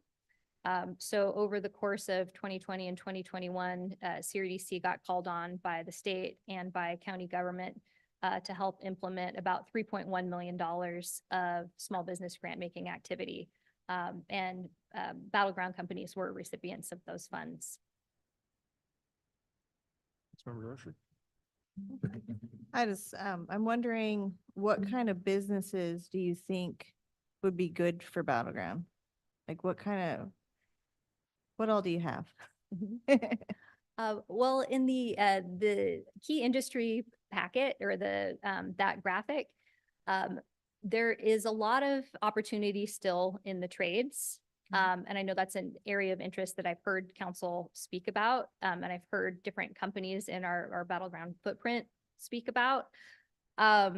Metals and machinery is an industry that we have rebranded or reconfigured as technology enhanced production, in part because the amount of technology that is going into metal fab, composites, 3D printing, a lot of inputs that can be generated in Clark County and are generated. I think there's opportunity to expand that. We've seen a handful of local companies in fabrication get acquired by international companies. And so I think that creates additional opportunity to backfill that supply chain with a talent base that's innate. Right now, where we're seeing Battleground company interface is both in professional services and in construction and trades. So the companies that are most eager to be taking part of the public works supply chain are in professional services, so engineering, surveying, and then also in fabrication. So with this, it's a membership, right? Mhm. Okay. Do you help us, I guess, build the infrastructure or, find the things that we need to attract these businesses here? We haven't been successful so far, I guess, but I mean, do you know what people are looking for and what kind of space they would need? And they're worried about access to I-5 or anything like that. Is that all part of the process? We do. We stop short. We're not engineers. So I don't have a land use planning engineer who's currently part of our team or who's ever been a part of our team. But we can certainly paint a profile of the types of companies where we see activity. And that changes a little bit year to year. And sort of fiscal cycle to fiscal cycle also. So I was just looking over some of the data today with our business attraction, our business development vice president. And in 2022, we saw a surge of site interest for sites that were quite large. So in the 20 acre or greater category, which isn't large for most of, I would say, I won't say most of America, but a lot of America. It is a larger site in our Clark County footprint. But in dissecting that, of the 35 companies over the last couple of years that have looked at sites 20 acres or greater, we can tell you what industries they were in. Each of those sites would have represented $1.8 billion of initial CapEx investment, and the average number of jobs created per site would have been in the 400s. So there's a lot of data. And also there's an opportunity with prospecting tools that we have access to do some profiling of the types of companies. I've sat down with different port districts to say, if you're interested, we had a ping of interest in vertical agriculture. So we go to our prospecting tool and say, what companies are between this number of employees and this number of employees that have showed a steady 5-year growth trajectory and that we think are poised for expansion. And so if there is vision making going on on behalf of the planning team and the community and city council, then we can also have that fluidity of exchange to identify where there's market interest. I can share with you, there's not a ton of market interest in office space across America right now. So, but that doesn't mean there won't be opportunities to convert office space for different purposes. Really great info. Thank you.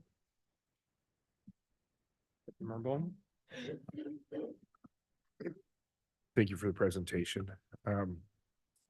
I've been here a little bit, so I've seen the growth and have worked with CRADC before. The questions, I have a couple questions. In the 5 sectors that you show, and I mean, I could be wrong. I only see one sector in those 5 sectors that really fits maybe Battleground, what's going on out here, and that's the tech enhanced. The rest of those I see those as it seems like everyone, to me, everyone wants to go for high tech, everyone wants to go for high paying jobs, high tech industry, data farms, computer, that kind of stuff. And we've never seen it in our community. And I think that there's probably maybe the demographic doesn't support it. I don't know. Maybe it has to do with our distance from freeways, from transportation. We're a little bit of an island out here. The more we build out, the further away we get to. So because it takes longer to get there. So what I guess where I'm going with this is when we see wins and stuff, what I see in our community is wins come from entrepreneurs, people that are willing to take an opportunity and turn it into something out here. And that's what I see more than, oh, we're going to go get a business and we're going to move it here. There's not a lot of people that there are reasons that you would move a business, but when you're looking at a business of 500 people, there's got to be some real reasons why you want to move that business because of the financial aspect of moving it. And I've never seen it happen here.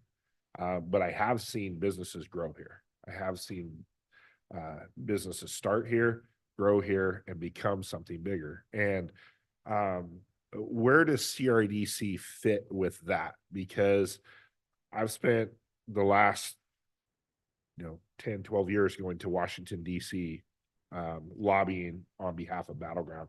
So what can we do here? Infrastructure is tough. We're not a port. Most of the other cities you're dealing with have ports. Camas and Washougal have a port. Ridgefield has a port. Vancouver has a port. They have different taxing structures that can go and raise this money for infrastructure, put infrastructure in, have land ready. As soon as you're ready to come, we're ready for you. We don't have that. And so, in my trips to DC, one of the things that's been brought up a lot is incubators, starting businesses. And I don't know that that's CRADC's model of like, hey, we want to help people learn how to start businesses. I think and I could be wrong. It's been a while since I've sat in your board meetings, but where does that fit in our community versus what you guys are doing? Well, I agree. Entrepreneurial spirit is sort of coursing through everyone's DNA, and it creates a lot of opportunity. In 2021, I wrote up a grant and competed for some small business administration money to seed an accelerator. And we got $50,000. We had 11 participants who went A to Z through about a 10-month program with us with some rave reviews. We did not get continuing funding to be able to individually stand up that incubator and have it have enough momentum and funding to carry into the future. But we have the curriculum is baked, we have a cohort model, and we have the opportunity to be able to continue to drive that. So that's an opportunity where public-private partnership can persist.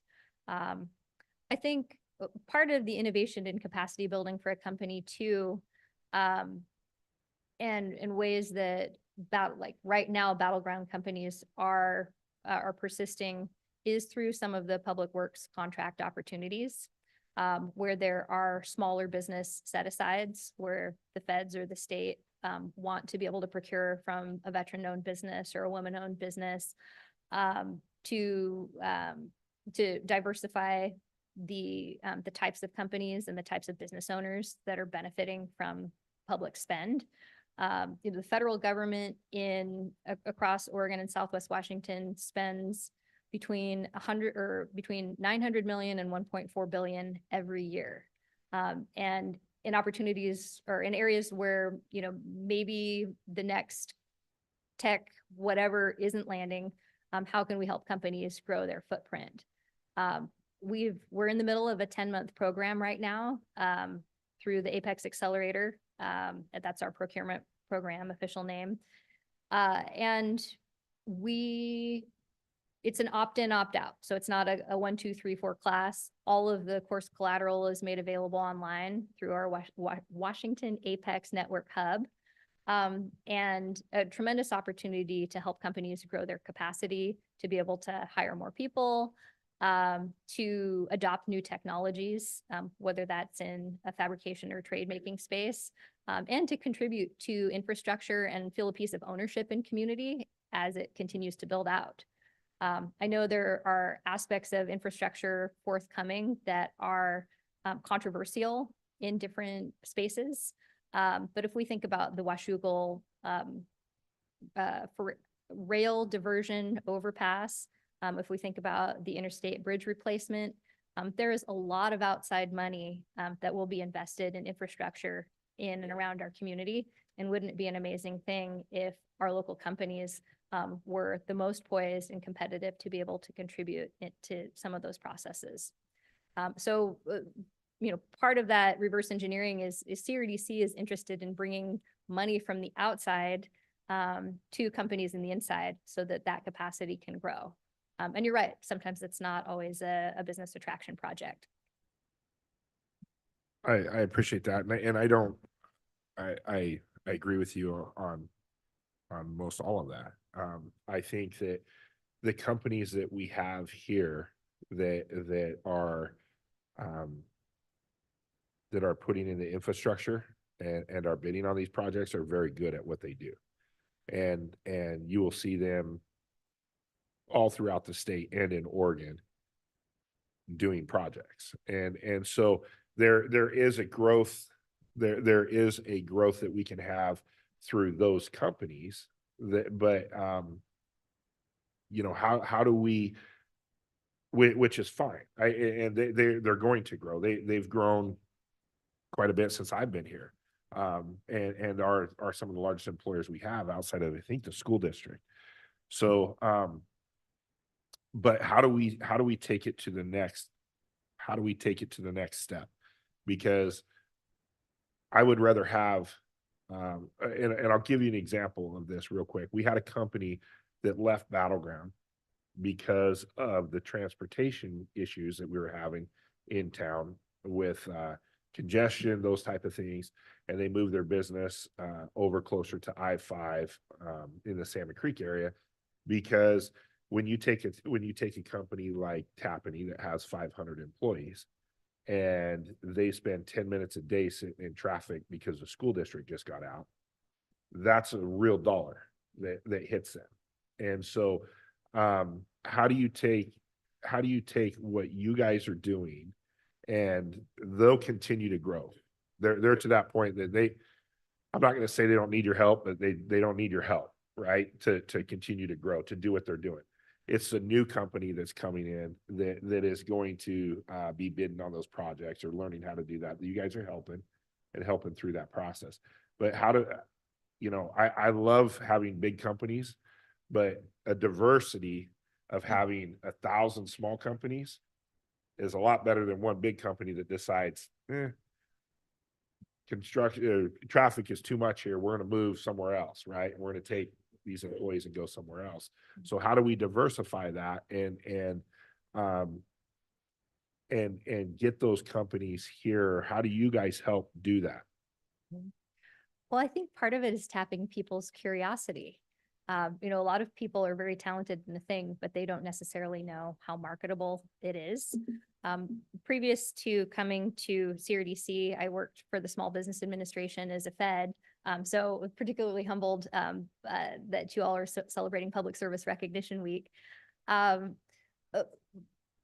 one of the things that CRDC is going to do in the fall is we're going to take a divergence from what would usually be a public luncheon, and we're going to host an innovation showcase to try to reveal for community members of all ages and all ilk what types of cool innovation are going on behind the doors of businesses in Clark County. And innovation can take a lot of different forms. It can be innovating a process. It doesn't necessarily have to be innovating a product. But I think there will be a lot of opportunities for people's curiosity to be piqued. And CRDC is not always the right entity to address a business capacity need. So we work with partners across the state and the bi-state region. We work with micro lenders to provide referrals. We work with like workflow floor designers and industry experts through Impact Washington. We work with the Veterans Business organization that is specialized and has different interest tracts of learning. We work with SCORE and Small Business Development Center Network. So there may be an opportunity if someone has an interest and we may or may not be the right service delivery person, we can certainly find a resource across the state to help sort of sow the seed and cultivate the seed of interest. But part of it is tapping people's curiosity and then reinforcing that we have a business-friendly environment and that we'll work to support companies. And I think that's not always innate, but it's always great to say and repeat because companies want to feel valued in the communities where they're operating. Thank you. Yeah. How long have we contracted with CRDC? Well, CRDC has been an organization for the last 40 years. Our digital data goes back 5 or 6 years, but it's been about 10 years at the current contracted rate. Okay, so 10 years. And out of those 10 years, how many wins has CRDC brought to Battleground? I would have to look back over the course of 10 years. Okay. So, and then from your data and your conversations with past companies or businesses, what would you say we are significantly lacking that's bringing in these businesses? I mean, I would think right off the bat, one thing would be land maybe, but what are some, and the infrastructure, obviously, companies don't want to come in here and start hooking up and building sewer and water and all that stuff. They want it. So aside from that, what do you think? I mean, the things that most companies look for is there a site that's ready for them that may coincide with an expiring lease or an expansion opportunity or a decision-making point that they have to put before their board. And then the right workforce and the right talent pool that aligns. And workforce is a challenge really across the country. But there are opportunities, I think, to shore up workforce locally, people who would maybe prefer not commuting as far as they commute, and try to create those magnets for people to get to celebrate life outside of a vehicle in commuter mode. So I think there's some strong opportunity there. Thank you. And I think, oftentimes when people think of an organization and having a membership or an investment, economic development is a lot more nebulous of an investment. And so I like to sort of create some some opportunity costs or some considerations, which is, for less than $10,000, how much of a fraction of an employee or an employee benefit could one really facilitate in-house or a contract? And one of the benefits that CRDC brings is we, get to bundle smaller investments to try to bring a bigger impact. I believe there has been a win in the past, and I believe, and I don't want to publicly out the company, but and I know they're currently expanding and they've become a major employer in the city.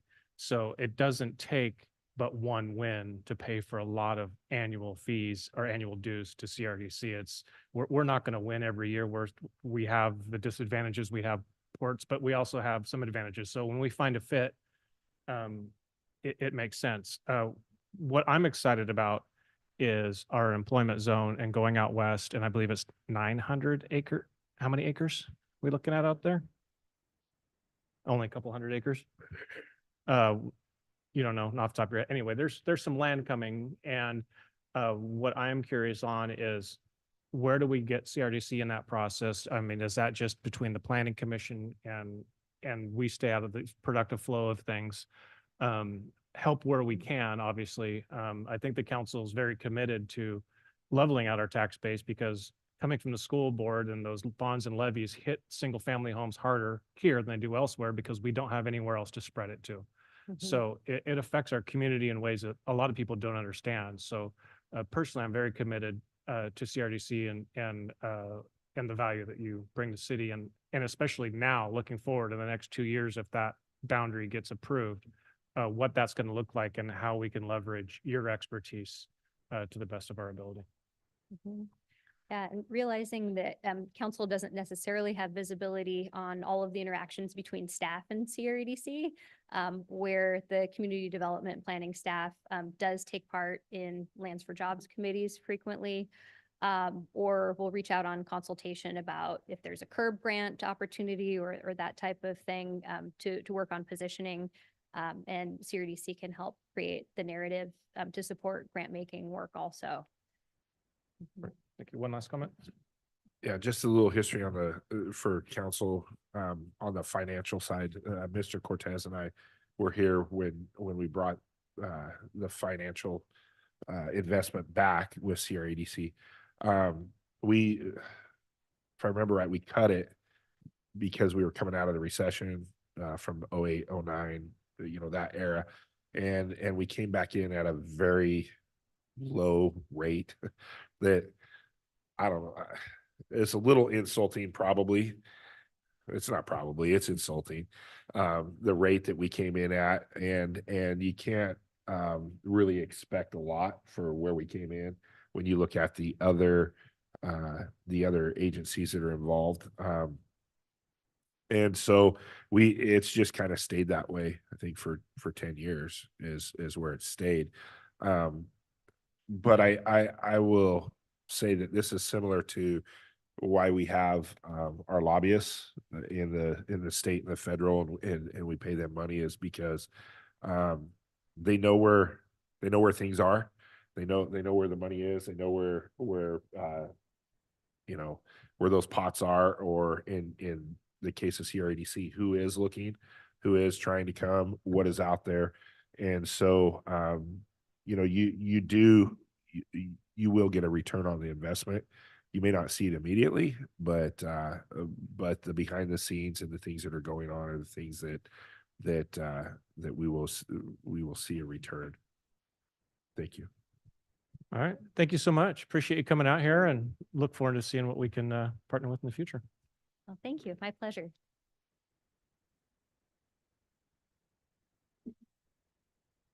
And next up, we have citizens communications.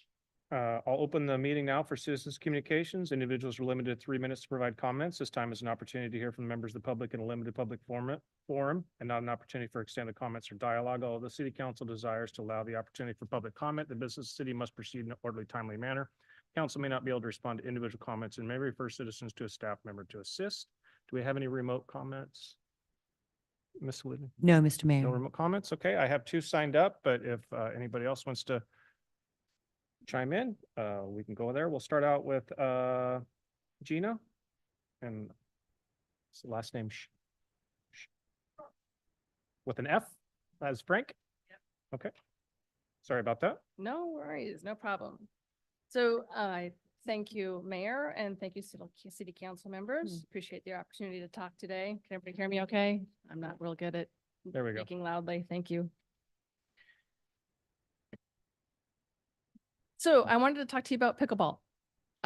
There is a bid up for the project at the Kiwanis Community Park. And I want to tell you on behalf of all the pickleball community that we're very excited about this project. As I'm sure that the council is aware, pickleball is the fastest growing sport in the nation. It got its start here in Washington State. And in March of 2022, pickleball became the official sport of the state of Washington. Pickleball brings families together, friends and community together. It's a fun, healthy sport for all. It bridges gaps in groups of all ages.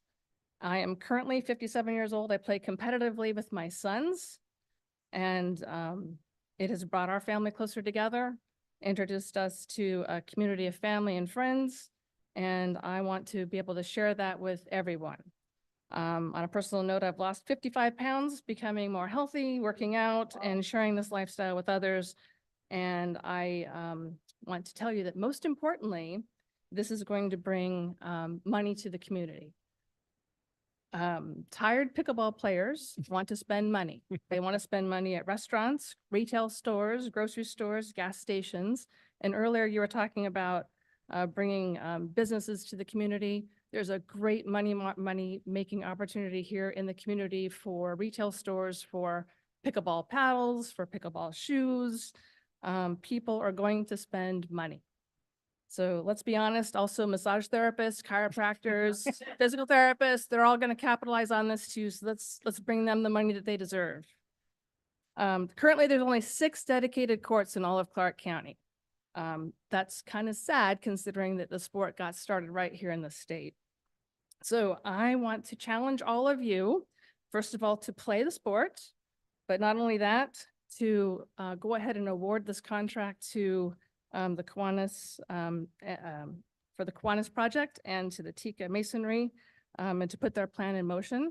And I also want to challenge the new interim city manager to come out with all of your sports athleticism and come out and play the sport. So thank you very much, council, for the opportunity to speak today, and I hope that you will honor that project. Thank you. I believe a challenge gauntlet has been thrown. Yeah, so it could be a nice introductory match if we do end up funding it. Beth Terry, also regarding pickleball.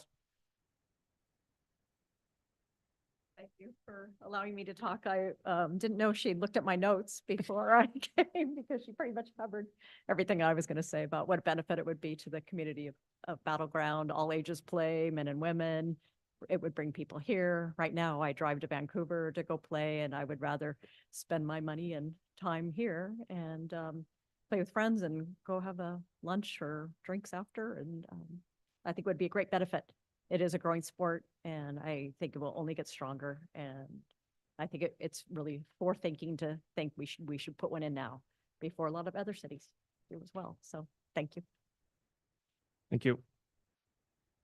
No second challenge, so you're just. Any other commenters? Oh, we do have one. Okay, come on up. If you could state your name, please. And I was not planning on speaking today, but I'm here in support of the pickleball project as well. And there would be a lot more people here tonight, but all the people I know are playing. And they're so rabid, they don't want to give up an evening to play. So I'm here to support them as well. I also wanted to point out one of the things the ladies missed is it is bad for the climate that we don't have local pickleball, because I can't tell you how many miles people put in their cars going to the pickleball court. So they're using gas, putting carbon, whatever, into the air, driving all over the place. Anyway, I tell you what, if you guys put this park in, or the courts in this park, I personally guarantee you they will be built every single driveway. there will be people in this community that are knowing and finding joy that they never had.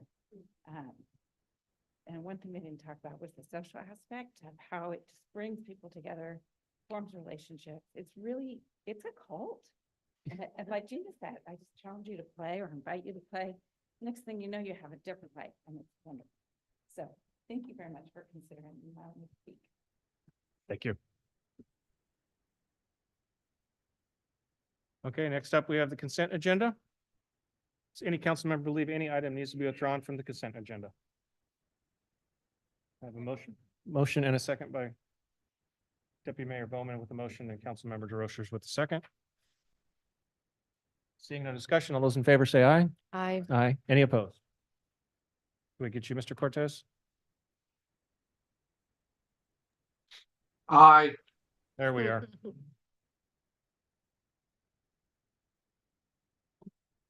And do we have any communications regarding business items, Ms. Lady? No, Mr. Mayor. Okay. Okay, next up we have Engineer Hersick. Gonna stay with the theme. It's an honorific in Mexico. Anybody who's an engineer, they don't call him Mister, they call him engineer. I like it. I know, me too. All right, give me a second. Started.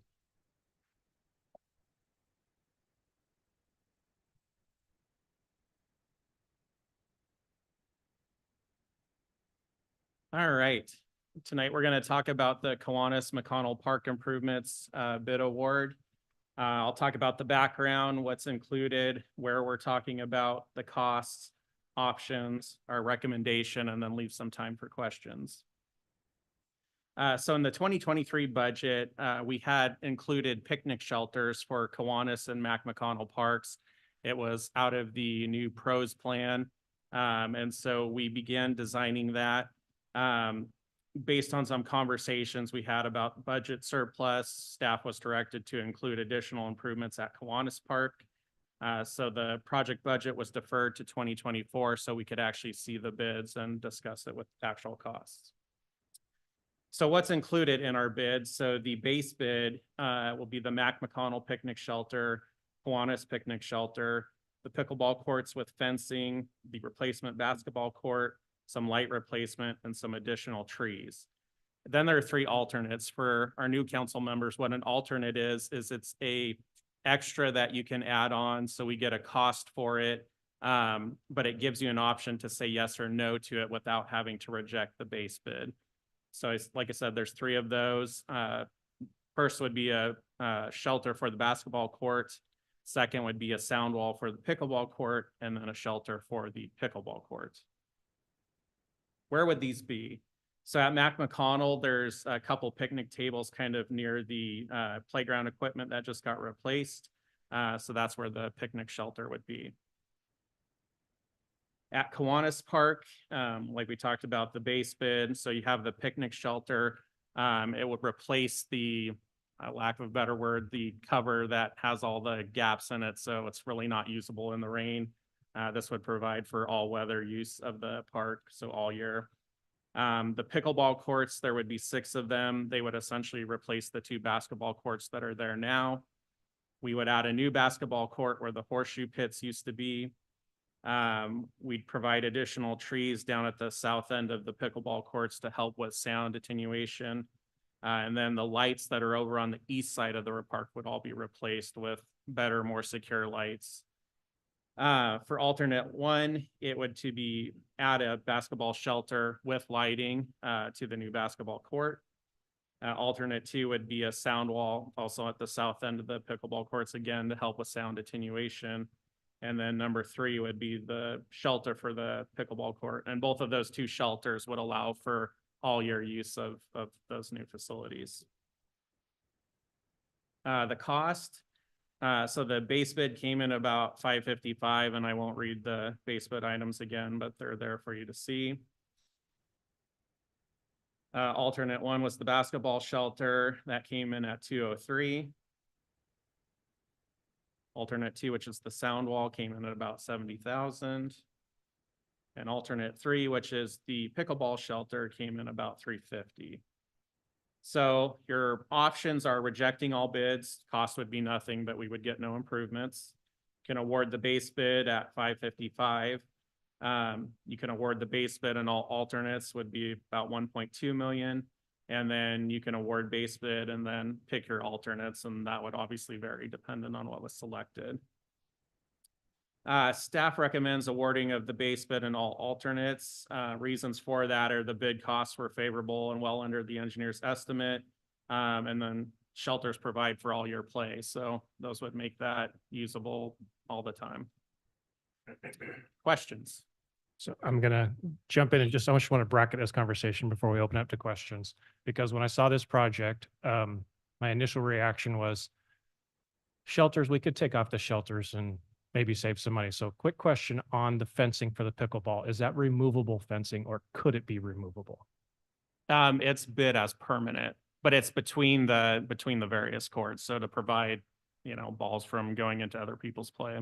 Understand, but here's what I'm thinking. Both of these shelters could provide an opportunity for things such as the night market, which is currently in the Wilco parking lot. It could provide shelter for something like a Saturday market, for a movie in the park, for much more than just pickleball and basketball. So my reason for saying this, I just want council to consider that there may be more opportunities here than just pickleball and basketball. And especially if we set that expectation as we roll this out, that, just because it's, everybody's paying for this, it's not going to be, it may not be just basketball. We may be able to use those shelters for other things. So I just wanted to bracket that out. And then additionally, at the end of this conversation, I'd like council to consider forming a committee to look at some sort of permanent funding, because we're talking sports fields, we're talking different parks, we're talking a lot of different things.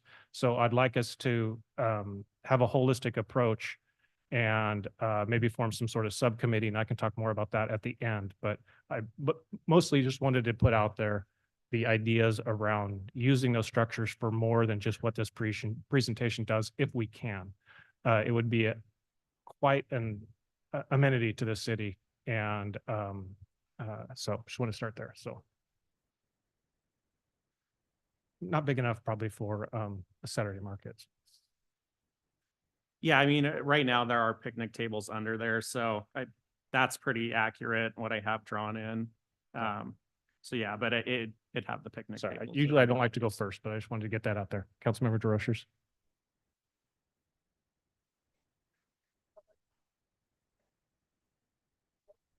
Your mic on. I know. Okay, so it was mentioned earlier in the public comment that there's only 6 courts in Clark County. Is that accurate? Yeah. Okay, would this be the first covered courts?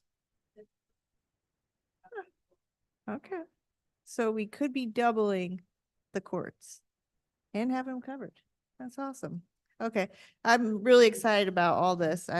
Anything to get people active and places for people to go out of the rain. So I'm definitely in support of the shelters. So in support of all of it, especially the shelters. So thank you. Councilmember Fur. A couple things.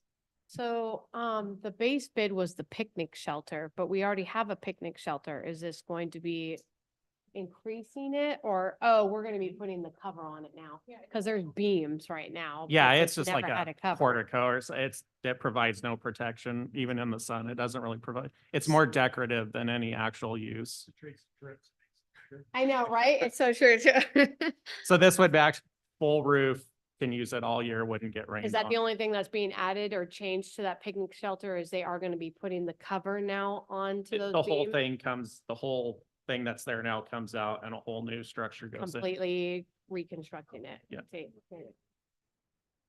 ADA stuff. It's just a shelter. There's no new tables or anything but the tables. Now I see the location of the basketball court and it's surrounded by a lot of trees. Isn't that the same location? No, that's actually not the same location. Sorry, I was thinking of the horseshoes. It is that? Okay, I thought that was like right there on the other side of the building, but okay. Oh, that's right. They have a little field right there. Sorry. Okay. Are we not worried about tree debris and constantly having to keep that thing clean? Yeah, so the trees get trimmed with the project, and then again, if you approve the shelter, it would help that. Okay, and what was the original price that we had in our budget to cover this base bid? What was that dollar amount? We have never budgeted for the base bid, so the only thing that was budgeted last year were the two shelters. And I think we were 300,000, something like that. The engineer's estimate for this project was 1.5 million and it came in under 1.2. Okay, so we're jumping from 2 to 300,000 to 1.2 million. By for adding all of everything. these Yeah. 3 alternates to be replaced. I would add at The base got at added council too. direction. Yeah. Right, yeah. Well, I'm, just questioning here. And trying to wrap my head around the numbers. And then you had mentioned this is only coming about because there was a surplus. Yes? It was one of the ideas on how to use the surplus, And correct? can I ask how much that surplus was? I am not the right person to answer that question.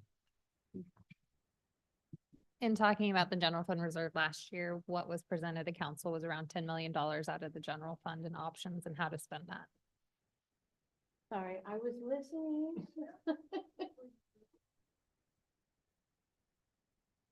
Are we? Oh, we're talking about, okay, this was a surplus for the whole general fund. Correct. Okay, sorry. Thank you for specifying that. Okay. All right. You good? Councilmember. Thank you for putting all this together, you guys, by the way. I just have some questions. What are the current park hours in Battleground for Kiwanis Park? Dawn to dusk. Dawn to And that's across the city. So that will be one of the conversations that I've gone on my list for in the upcoming months is we did a pilot. I won't get too much into it, but we did a pilot at the skate park with increasing the lighting time. And so at that later presentation, we'll talk about if we should change the hours to, depending what happens here, to accommodate some of this Because stuff. we have cameras at the skate park as well. There are cameras at the skate park, correct?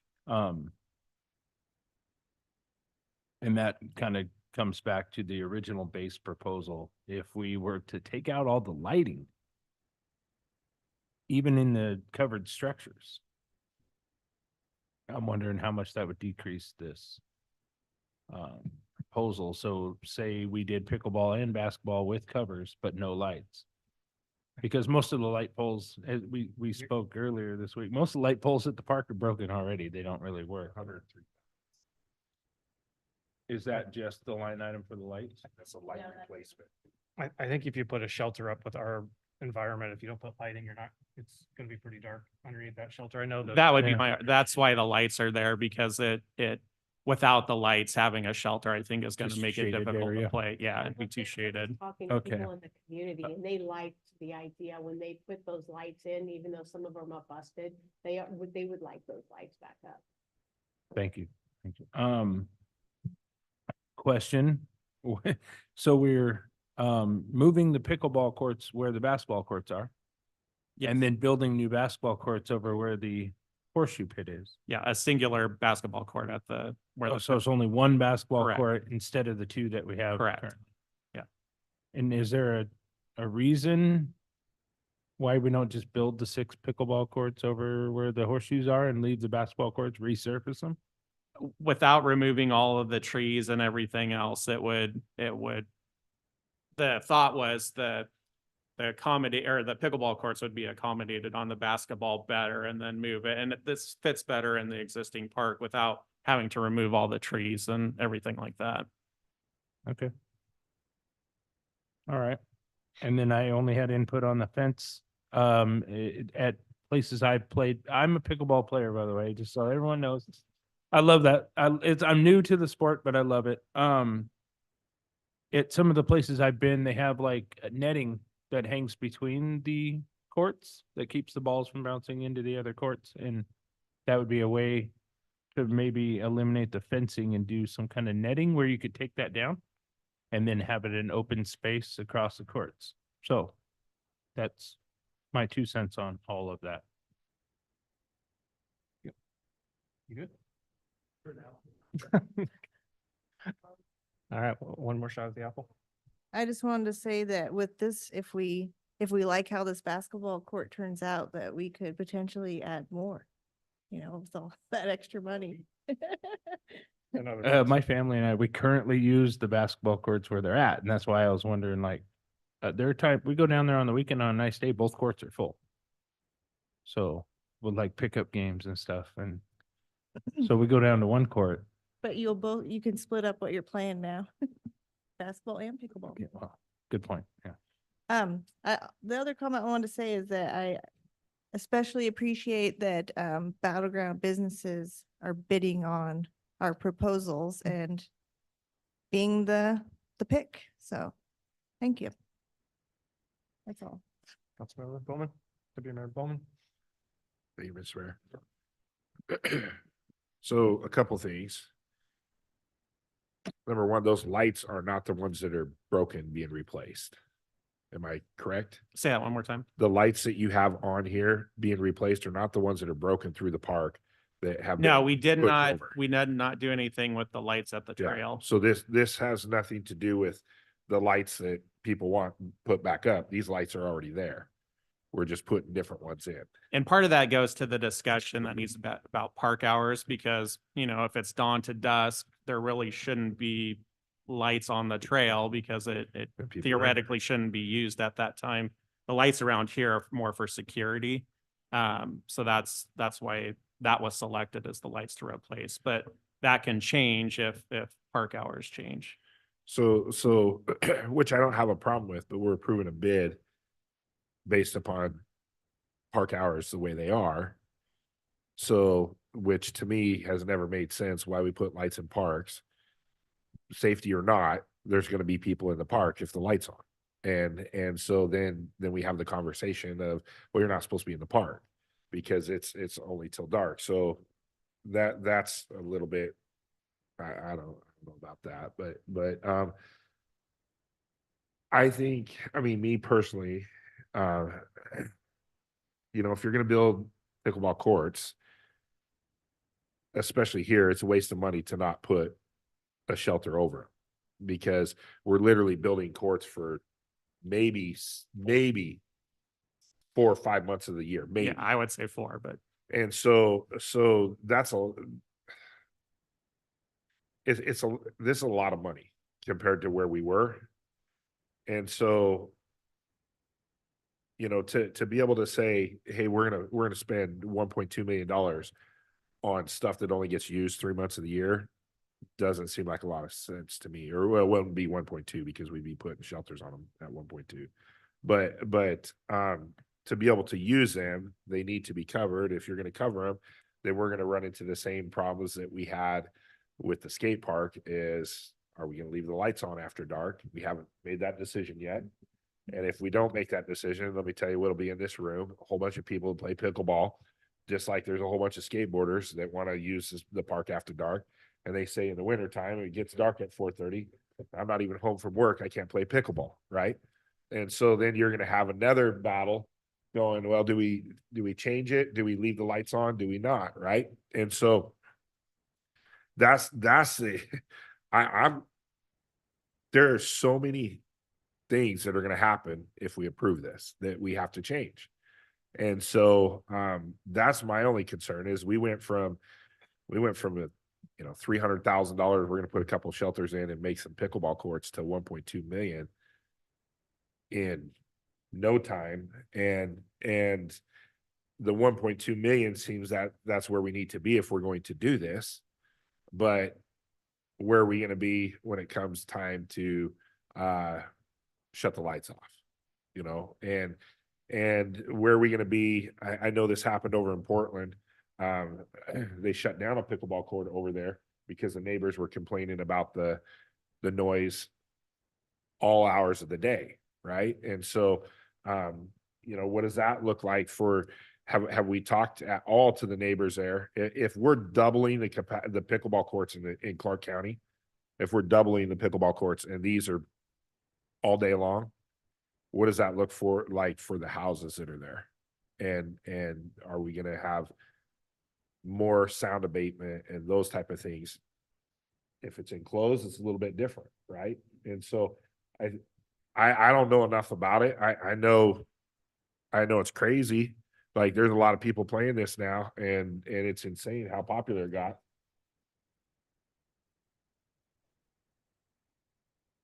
Put your mic on. 6 facilities.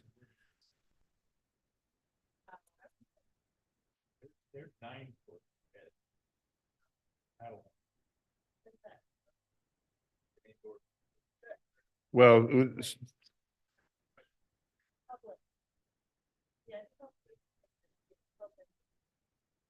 but still, I mean, if it's gonna be as busy as they say it's gonna be, that creates a whole different set of problems.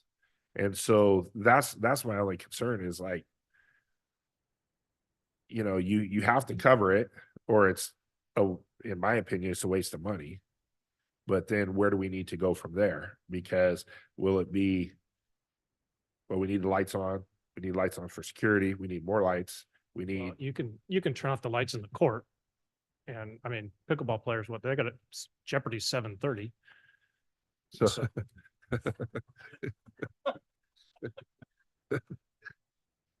Seven? Oh, okay. But I mean, that's I mean, it seems like it's a great idea. Like I look at the basketball court and that is like, to me, if you don't cover the basketball court, you're going to end up with the same thing that we had all over those shelters, which was nothing but moss and pine needles and everything else. And so it just creates more of a problem for us having to keep it clean. So if we don't cover that, what does it look like? Is the basketball court even usable? Is it going to receive any sun where it's sitting? Just a little bit, I don't know. I like the idea, but it's, the picnic shelter, myself, the picnic shelter, like who goes to the park in the middle of the winter when it's pouring rain to eat in a picnic shelter but can't use anything else? The picnics are for nice. I don't know, maybe we do, but I go to the park when it's nice and sunny and I take, go for a picnic. I'm going to stay at home and eat when it's raining, but those are the things that I think this kind of expanded pretty quickly. But I think there's gonna be a lot of discussion that we have to have outside of just approving this that is going to change. And, you could at some point in time have a bunch of people sitting here going, man, all I hear is a paddle and a ball nonstop. It's kind of like playing Tetris, right? You close your eyes and all you see is the blocks falling. And so that's what they're going to say, and then we've got to go, okay, do we shut it down or do we abate it or do we put up more sound walls or, but I personally think that for the basketball court shelter, well, even the pickleball court shelter at $324,000,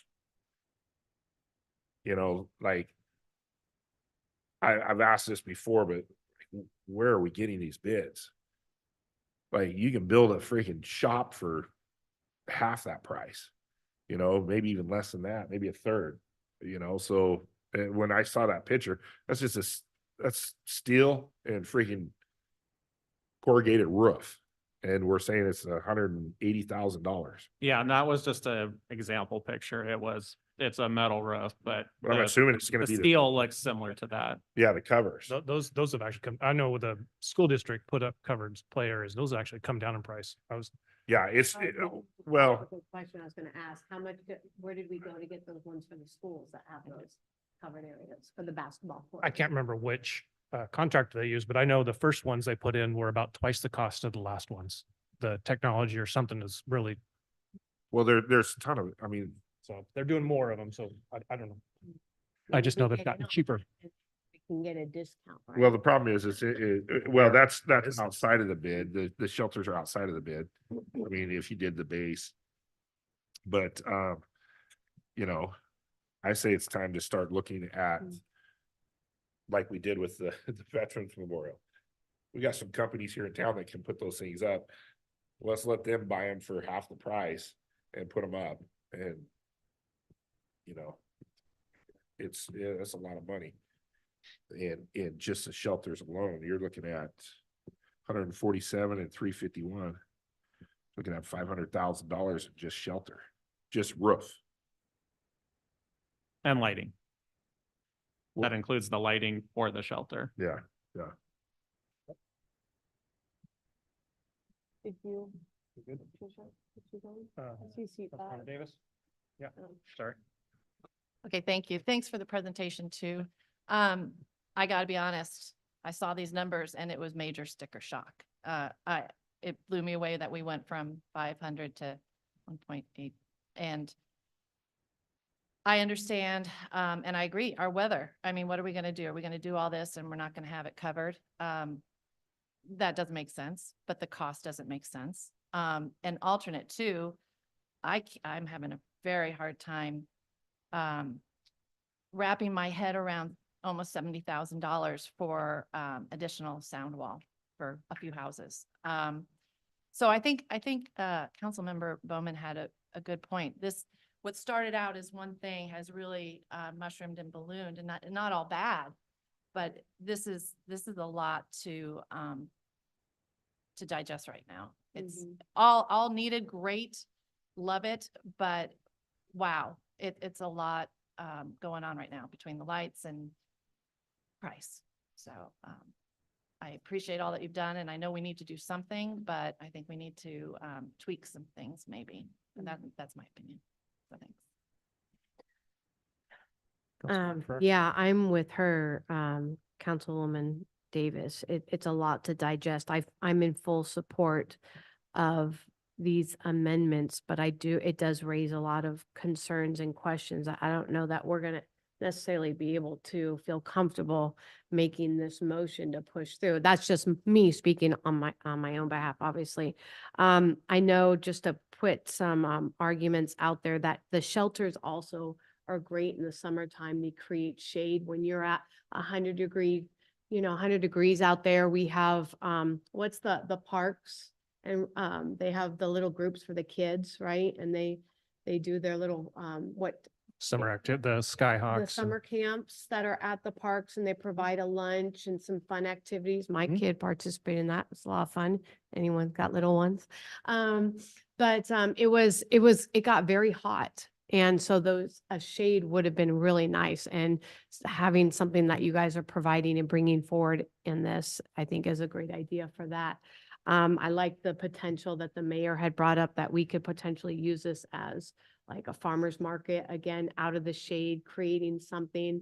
Or, we get rain randomly in July out here. So there's something to that too. And again, the pickleball and, and the basketball court, allowing it to be used all season now is great for that. I like the idea of what Councilmember Overhauser mentioned, putting a catching net. Is that something that we had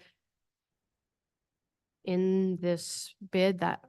No. No, it's for Okay. fence, not to say that we can't do a change order after it's awarded to change it up, but Because that was what my concern is, like, okay, you got these balls, now are they gonna end up in somebody's backyard?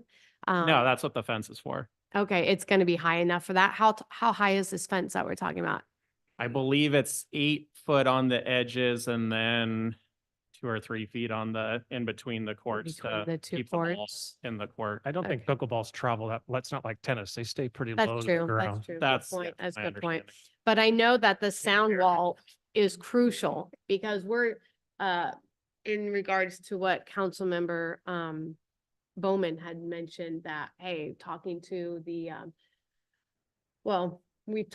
obviously there's gonna be a lot of people that are in the neighborhoods that are supporting this, but you are gonna have neighbors who are gonna be complaining about the sound, and that, I think that sound wall is gonna be crucial for that. But yeah, I definitely, my other concern that's coming out is what Councilmember Overholser stated, that right now, you and your family, you go and play basketball, and those 2 courts are filled. And now we're talking about going from 2 courts down to 1. So that raises a concern right there, that You know, if we have two that have always been there, I think I'm making my point. I don't have to restate it, right? And sorry, like I said, it's a lot to digest. Is my brain is going, you know, a lot of concerns. I want to be in full support of this, but again, the ticket price is a big deal.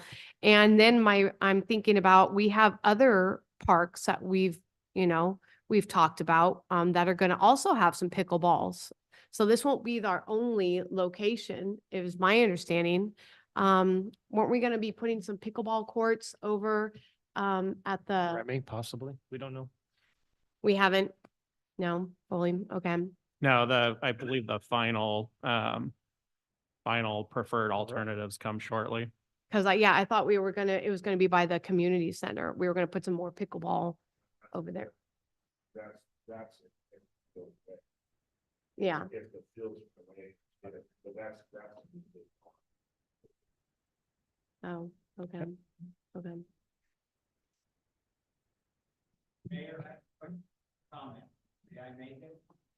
Just 1 second before we go there. I want to remind council, this was council driven. I want to for the 2 courts going down to 1. So now, as somebody who played a lot of pickup basketball, even in downtown Memphis, which is a story best told off the mic. Once you cover that, you literally double the use of it. So you may be going from 2 courts to 1, but now that you can play it in the rain, I think you're gonna see a lot more overall use of the court. You may have some people standing there waiting to get game, and playing for court, but I think I don't want the perfect to be the enemy of the good here. There's a lot of really strong positives with this project, and we can pick this apart and we can pick that apart. And I don't like this part and I don't like this. I mean, I think this design is really well done. I think the bid came way under what I thought. The sound wall, I don't think is an option. If we're gonna put in pickleball, you have to put in the sound wall. If you're gonna put in pickleball, I think you have to put in the cover. So for me, if we don't want to do this, that's fine. That's council's decision. But if we start picking out pieces because we don't like that part, and we don't like this part, I think we end up with a project that we're not going to like in the end. Councilmember DeRoches. Okay, I have just a couple more things, then I'll shut up. So I believe we talked to the people that live around the park and they were super in support of it and weren't concerned about the sound. So I appreciate that we are putting in a sound wall, even though they were okay with it, the potential sound. Yeah, I didn't increase. personally talk, so I can't speak to that piece of it. I think Aaron possibly handled that before, but I did not. So the other thing I want to mention is that one of the top things that we hear from our community members is they want more parks, more things that they can do, especially things that are free and things they can do with their families right here. Like everybody said, they can play their pickleball and go get their, what is that called? Beer, I guess, but I was gonna, what is the special kind called? The home brewer, I don't, whatever. Anyways, what is it called? No, but what's it called? Like the whole craft beer, microbrews. Okay, I don't drink, obviously. The other thing, yeah. The other thing is, though the cost, it seems high, but everything's high. We had what, you said $10 million, and we're putting, not that it's only, but 1 point, was it 3? 2. Yeah, towards this out of $10 million. And it's the number one. Just to add to that, part of it's coming from park impact fee, Right. which can only be used on park improvements. Right, that we've been So it's- collecting and not using. Correct. People paid money into the parks and we haven't done anything with that money. The other thing is that you came in lower than we thought. So I'm very impressed. I get that it's a lot of money. This is something though that people have been asking for. Additions to parks, we came in under the dollar amount, and I'm really excited for people to have more stuff to do in the community. So thank you. Okay, let's keep it quick on the second round through. Let's go Deputy Mayor Bowman.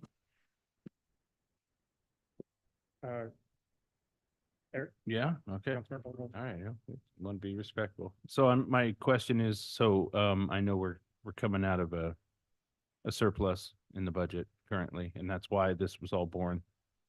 How many of these things are going to come up? I'm new to council 4 months in. Are we going to have something next month where like we had a surplus in the budget? So Philip thought it'd be a good idea to bring this up, or, you know, I not to name names. I know this is council driven. I love the idea. Don't get me wrong. I'm having a hard time wrapping around the $1.2 million, even though Tika did an amazing job on coming that far under the bid. I hope we get what we pay for, or better than, but, my only last question is, this was, by the recommendation of staff that we just go ahead and sign off on all of this. Correct. That's my recommendation. That's your recommendation? Yes. Do you live in Battleground? I just outside. So, yeah, because I'm feeling my tax dollars just being, Yeah, and again, it's based on those two reasons I gave, is that it came in at a price that I don't think you'll see again, and then the fact it gives all your play. okay. Thank you, Mark. Councilmember Davis? I have a quick question. What are the PIF? What's our money that we got from PIF? You said the park impact What fees. percentage of it? Is that the question? Yeah, like the amount that we're gonna I'll be let able to Megan put towards answer. it. She's got it. So the only piece that would actually qualify for PIF of this project is the park shelters. So the Kiwanis and Mac McConnell, those two. Mhm. And those were the two that were in the budget last year. And so that's $160,000 of the total. So the majority would still be coming from the general fund itself. So 160 is coming out of the park impact. Park for the impact fees, shelters. correct. Okay. Correct.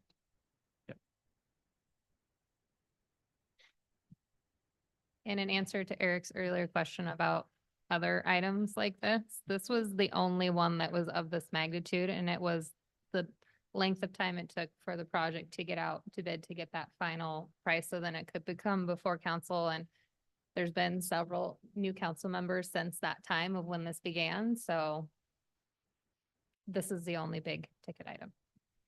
You're welcome. Right. Thank you.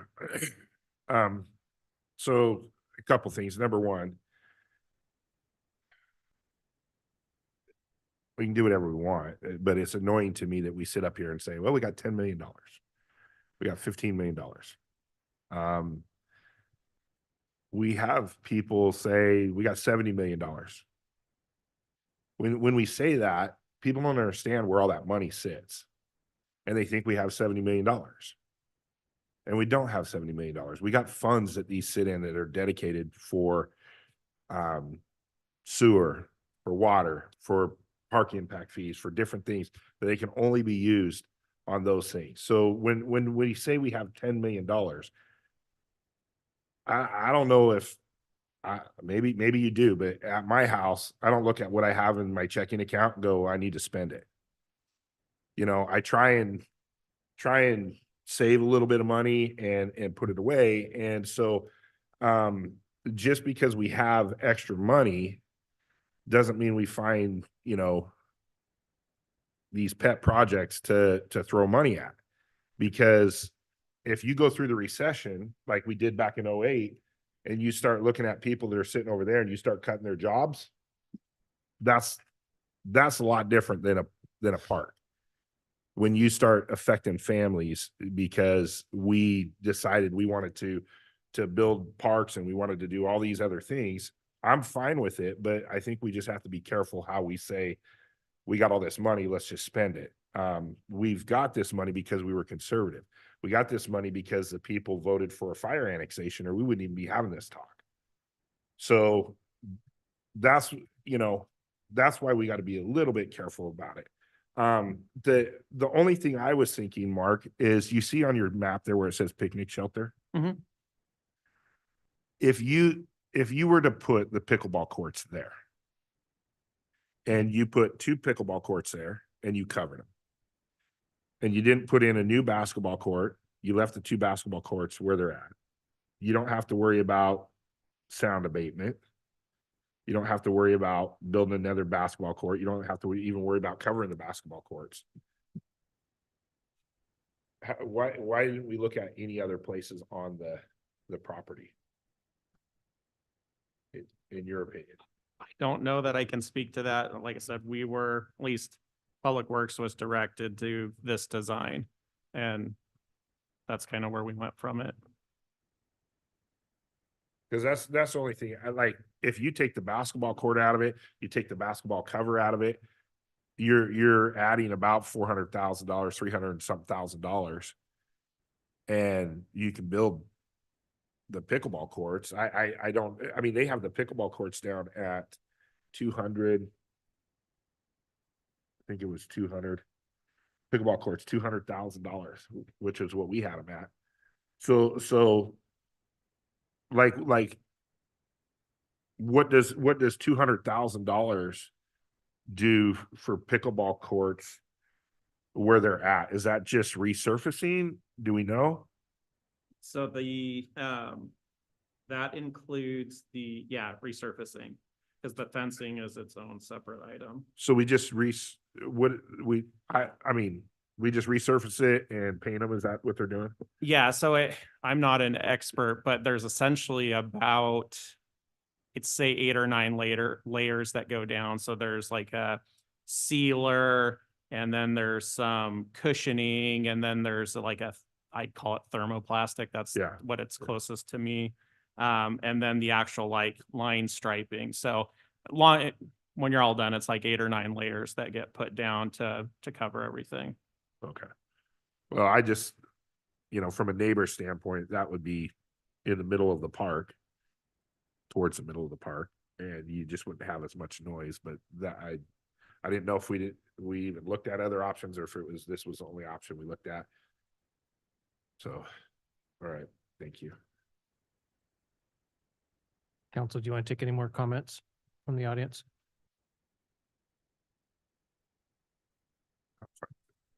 All right, make it quick.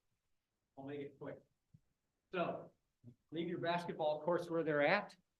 Take the pickleball courts and move them right behind the memorial. It's open, it's away from the houses. You have a street buffer. It'll save you a lot of money. I play pickleball 3 times a week and I love it. And I know there's thousands of people in this town that'll do it. Well, you'd still have to put down a base surface for the pickleball courts over there, so that'd be more expensive. So, yeah, I don't, here's my issue with us being up here, and no offense to anybody, but engineering is a pretty, it's not something you wake up and do. So there's reasons why something gets here and something gets there. They're not always right, but I mean, you'd have to prep that soil. You'd have to, you might have drainage issues. You might have to put in a retention pond. I mean, it's not just as simple as just take this Tetris piece. Staff wanted to weigh in somewhere. Where are we at? Who? Sorry, go ahead. I wanted to offer some thoughts. Okay. First, I want to thank all the pickleballers that showed up tonight. Gina and Lorraine, one of them made a comment about it's a popular sport. It's almost like a cult. I would agree with that. The city I just came from launched a 9-court facility for pickleball, and the place is packed like every day. You have to have a system where you put your paddle in to check in. I get the next game. It is really popular, I would say, with the adults, and whoever threw down the challenge accepted. I've taken this up and I got the graphite paddles in my car to prove it. And the other point I would probably make, the city I came from about 2 years ago was a dedication to a woman who was 16 and it was an accidental death. And they raised funds and they did a covered basketball area, and it's on Lake Sacagawea. It's very large. It's called Harley's Hoops. And my observation with that facility is that kids were there every single day, rain or shine. So I guess my point is, I think these facilities are going to get used and they're become very popular, especially with the new state sport. It is the new state sport. But if you wanted to tour some of those facilities, the pickleball court up there in John Knoll Park is not covered. It doesn't stop people from coming out and playing even in the rain. But those 2 facilities are relatively new up there, and they are widely used. They are very popular, and I just wanted to offer that and to say I accept the challenge from whoever threw that in. Let's make it quick. If we put a cover on it, what's so I'm thinking about when you build this, what's the life expectancy of these courts? And with this shelter, how much use would we get on those courts without having to do resurfacing and stuff like that? I mean, is that too also worth it to cover it? Cause it would make it significantly, cause you don't have the rain and the snow and doing all this damage. Yeah, so I, off the top of my head, I don't know what the life expectancy of a court is, but yes, to your point, it would do two things. One, it would prevent the sun, which does a lot of damage to this type of material. And two, anytime keeping rain off anything is a good thing. So yes, that would be accurate. So I'm just want to wrap this up because I think we've covered a lot of this, but I would push back a little bit. When we did the fire district swap and me as a voter, what I was told was this will open up some money for stuff like parks, for more amenities.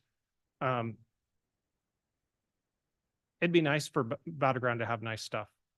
We have a skate park that gets used by a certain, last time I touched a skateboard, long time ago.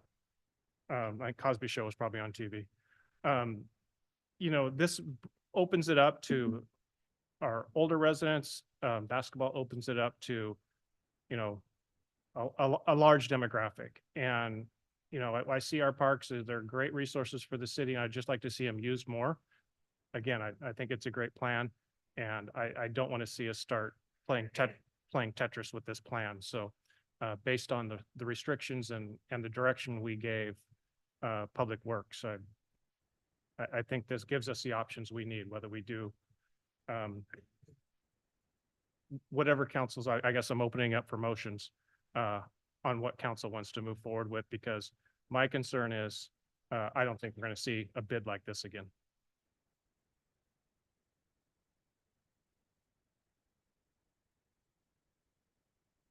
You could just say with all the alternates.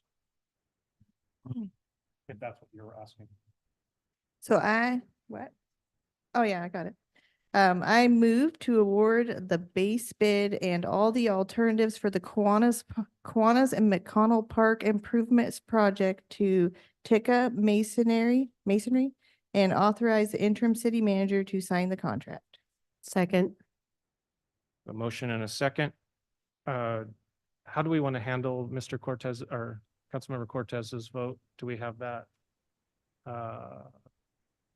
I know when we do this, we sometimes You wanted to use we can use the pads or we can do voice vote. It doesn't matter to me. Should we just do voice vote? Okay, we do a roll call voice vote.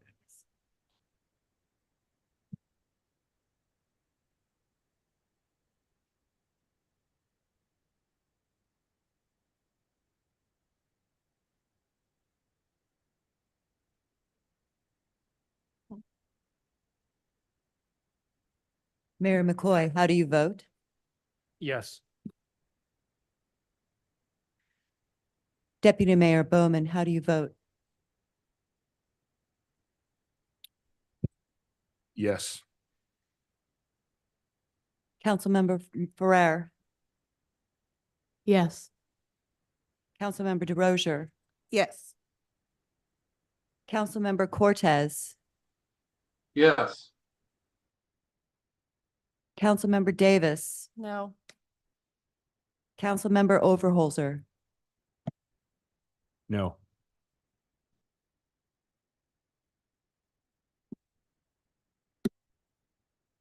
motion carries 5-2. Guess I'm gonna have to get the shoulder surgery to get out there.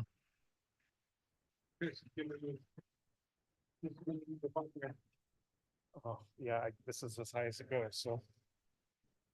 Okay, well, I appreciate council going through all that discussion. I know it's not easy. I know it's not an easy decision, and I know there's a lot of differing opinions, and I really appreciate the respectful manner that you all showed, so thank you. All right, well, I mean, straight from pickleball to financials. I mean, it's a pretty easy segue. Right? Yes, good evening, council. So tonight we're going to go through the first quarter of 2024. It's only a few months into the new year, so just kicking off. So as always, we do have 23 different funds, which all have various restrictions, and we treat them like each individual accounts, as they can't cross assist each other unless it's approved through the budget and allowed per state law. We do report on an accrual basis of accounting, which means that expenses are booked when they are incurred and revenues are booked when they are earned. We are going through our annual state audit right now. They started April 15th and are slated to be done at the end of June. They do assess our internal controls as well as whether or not we're in compliance with state laws, in combination with making sure our financial statements are materially correct. So looking at our general sales tax, it's only 1 month of activity of what we book because it is a 2-month lag. So this was for January of 2024. We did collect 421,000 compared to 426,000 in 23, which is a slight decrease, but it isn't significant. And then for our public safety sales tax, we collected 26,000, which is the same as 23. Criminal justice sales tax, we collected 36,000, which is also the same as 2023. And then the transportation benefit district sales tax, we brought in 49,000, which is also the same as 2023. So relatively on par with where we were last year in our sales tax activity. So looking at our overall sales tax activity in comparison to prior years, last year was a large year for us, as was 2022 and 2021. We may be a little bit under last year just based on kind of the projections of where things are going, but kind of depends on the economy and what happens with construction in the city of Battle Ground. So looking at what we send to the state, this graph is reported based upon a cash basis. So this is January through March. So overall total gross receipts for 3 months of activity is approximately 168 million within the city of Battle Ground. We send about 10.9 million to the state, 1.2 million to C-Tran, and then the public safety sales tax for Clark County that then gets shared back with us, 167,000, along with the transportation benefit district, which is ours, and then criminal justice and mental health, which are also the county. Those are all the 0.1% sales taxes at 167,000. And then the county, 252,000. So looking at where that is coming from, you can see that retail trade is where the majority of our sales tax comes from. And then construction is about 20%. And like you can see on there, it's coming down a little bit from where it was last year in the first quarter, which we'll talk about development activity and permitting, which is also down a little bit. So this gives you an idea of where our revenues are coming from as far as sales tax and what industries. We'd have seen an increase in our food services, definitely within the city of Battle Ground. We've added a lot of restaurants, especially since COVID. And so that has upticked for that revenue stream. Looking at our development activity, we have issued 32 single-family homes as compared to 21 and 23. For multifamily, we've issued none for 23 in 24 and compared to 2 in 23, but we have had 2 new commercials as compared to 3 in 23 for the first quarter. And looking at what that means dollar-wise, our permit revenue is up a little bit, 163,000 compared to 152,000 in 23. Our building plan checks is up significantly at 360,000 compared to 71,000, which means that we're about to see a bunch of permit revenue in our next quarter. So looking at our development review, it is down a little bit, 32,000 compared to 38,000 in 23. Our transportation impact fees is down to 166,000 compared to 202,000 in 23. And that has to do with the type of permits issued. Your multifamilies get a significant amount more of transportation impact fees and park impact fees just due to the impact and number of units that they have and bring in. Our park impact fees, we collected 141,000 compared to 401,000 in 23. Again, just due to the type of permits. So overall development activity for the city, for the general fund side, not the enterprise side, 862,000, which is a 0.2% overall decrease from 23, which really isn't significant based upon where we're at with the current market with the mortgage rates and lending rates. So moving on to interest income. So we have collected 980,000 across all funds compared to 583,000 in 23 for the first quarter. So overall, that's a 4.4% earnings rate if you were to project it out across the whole year, which we'll look at where our cash is actually being housed later on in the presentation. But we are at historic highs for interest income, especially with the state LGIP. That's the local government investment pool.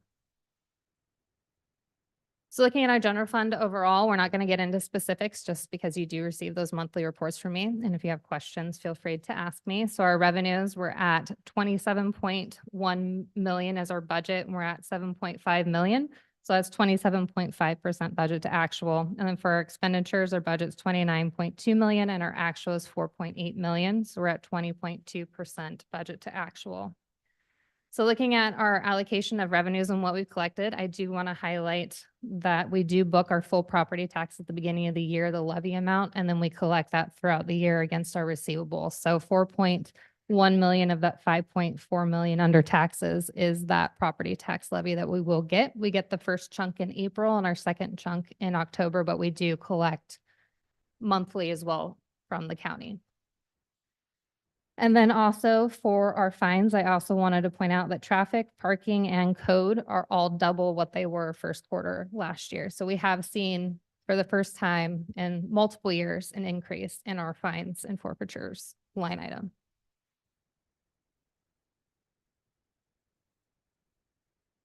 So looking at our general fund expenditures, we are all within the 25% target for the first quarter. That's generally a target you try to get at as you go through, just as a simple mechanism. The executive department does book the full general liability for all of the general funds. So a significant portion of that 655,000 is the WCIA billing for the entire year. But all the other departments are within their budget. And then I will point out the facilities budget, the paint project, as well as the landscaping have already been completed. So facilities is a little bit higher than the other departments because of those projects. Are there any questions about the general fund before I move on? Okay. Looking at our real estate excise tax, it's actually interesting considering where we're at with mortgage rates because we've collected 435,000 in comparison to 300,000 at the same time in 2023. So there was a 45% uptick for the first quarter. We will see if that continues throughout the year. And then looking at the fund summary for our major funds, our street fund, we're at 17.2% budget to actual for our revenues. This is the revenues for that is the motor vehicle tax as well as the transfers from the general fund. And then we also have a grant for part of our preservation work for Eaton. And then our expenditures, our budget is at 6.8% of budget, and that's due to the street preservation work that is to come. That portion of that has been bid and we're slated to start June, July timeframe. And then the bid for the mill and fill will be going out here shortly. For our parks fund, we are at 23.4% budget to actual for revenues. Our community center and rental revenue continues to be higher than the previous year. So we're continuing to see an increase in our rentals, which is fantastic. And our expenditures are at 15.8% of budget to actual as well. And that's some projects that are upcoming in the summer that are in the budget. Excuse me. Looking at our storm drainage fund, we are at 20.9% of budget to actual for our revenues and at 14.4% of our expenditures budget to actual. That includes the capital projects, which have not started yet. And then the water fund, we're at 6.7% of budget to actual for revenue and 7.2% of budget to actual for expenditures. And this is due to the large capital projects that we have going. We have the water reservoir as well as our 2 wells that are in the budget. And the well 6 was just bid and awarded 2 meetings ago, I want to say. So that will be upcoming as well as the transfers from ARPA from the general fund to cover that, which is why it's at such a low percentage budget to actual. Looking at our sewer fund, we are at 13% of budget to actual for our revenues and 17.3% of budget to actual for expenditures. Again, the same sort of item to where we have a large capital project of the 92nd Avenue project, as well as the completion of the EQ basin and the solid waste facility for the plant, or for not our plant, but our operations center. That is still ongoing. Are there any questions about the proprietary funds? Yes. How much have we, what do we have that has not been bid out yet? Mill and fill, I believe, is the only item that has not been bid. Yeah, we just got, sounds like TIB approval today, so the ads went out or went to the newspaper, so that will go out to bid Wednesday. And that's being paid for all by TIB? No, they're covering, I think our grant's about or 8,500, and I think we're doing about 600 worth of work, so majority of it. So why is TIB awarding grants in May to go out to bid for construction on road projects? I do not know. It took quite a while. They're usually pretty fast. They're not like WashDOT. They usually get pretty quick turnaround, but this one took longer than usual, and I'm not 100% sure why. Because we're first meeting in May. We won't see this till the first meeting in June, Yeah, I believe so. bid wise. Then we approve it, and then maybe this will get done in September, maybe. It should be August, July or August. All the mill and fill is usually in the summer. Well, that's when you're supposed to do them. But when we usually do them, bidding them in July, June, July, that kind of stuff, this late in the year, it's like, we don't have time for you. So you're getting August, September, October, we're up against rain. And that's why, we've had this conversation before on TIB and on the TBD stuff is, bidding this stuff first in the winter so that we're first ones on the book. Because if everyone's doing it, we're just at the back of the list. So if it's a TIB issue, I would ask TIB why they're waiting so long on these bid awards for mill and fills that we're trying to get bids on. Because I bet you anything comes back higher than our engineer's estimate now, because they've already, all these companies have their summer work already bid. And so it'll come back, I may be wrong. Be the first time, Mark, so you may want to write that down. But I'll bet you it's 10% higher or better than what we have as an engineer's estimate. Thank you. And then looking at what we have for debt outstanding, I will say that the auditors gave Battleground a massive compliment and said they've never seen such a good debt to equity ratio. And they triple checked with us. Are we sure we don't have any other debt? So that was a fun conversation. So kudos to the city for those decisions. So we do have the general obligation bond for Scott and Way sitting at 2.7 million, the water revenue bond at 1.6 million, and the sewer bond at 5 million. So in total, we have $9.3 million in debt across all funds, which is about a 4.47% debt to equity ratio for the whole city. Yes, correct. Yep, during when we had the opportunity with the lower interest rates, it did not make sense based upon the cost of money. So, and then looking at our overall cash balance, we have the majority with the state local government investment pool because their interest rate again is significantly higher. They're sitting at about 5.3% was their last interest rate on earnings. The county pool, we have about 12% of our funds there with them. They have the longer term bonds, or not bonds, but longer term investments that they do. So it's more of a long-term interest rate. So when interest rates start to fall, are higher than LGIP. So kind of, it's a game with the economy as far as where to go. And then we have some long-term investments of our own. So overall, we have about 89.4 million in all accounts. Again, as Mr. Bowman pointed out earlier, a lot of those funds are restricted and we cannot use for just anything. There's only a small portion of funds that the city holds that are unrestricted, and that comes back to property tax and sales tax, which again, you have your general operation services that you need to operate your budget, and the city does have a 90-day reserve. So it's about $5.6 million in the general fund that we cannot use because that's for emergency only. So just things to keep in mind. And are there any other questions? Okay. That's all. Everybody's tired. Nobody's in pickleball shape. All right, next up we have, well, we have two things. We have the discussion on when to have, council meetings and, believe, Budget amendment. oh, I'm sorry.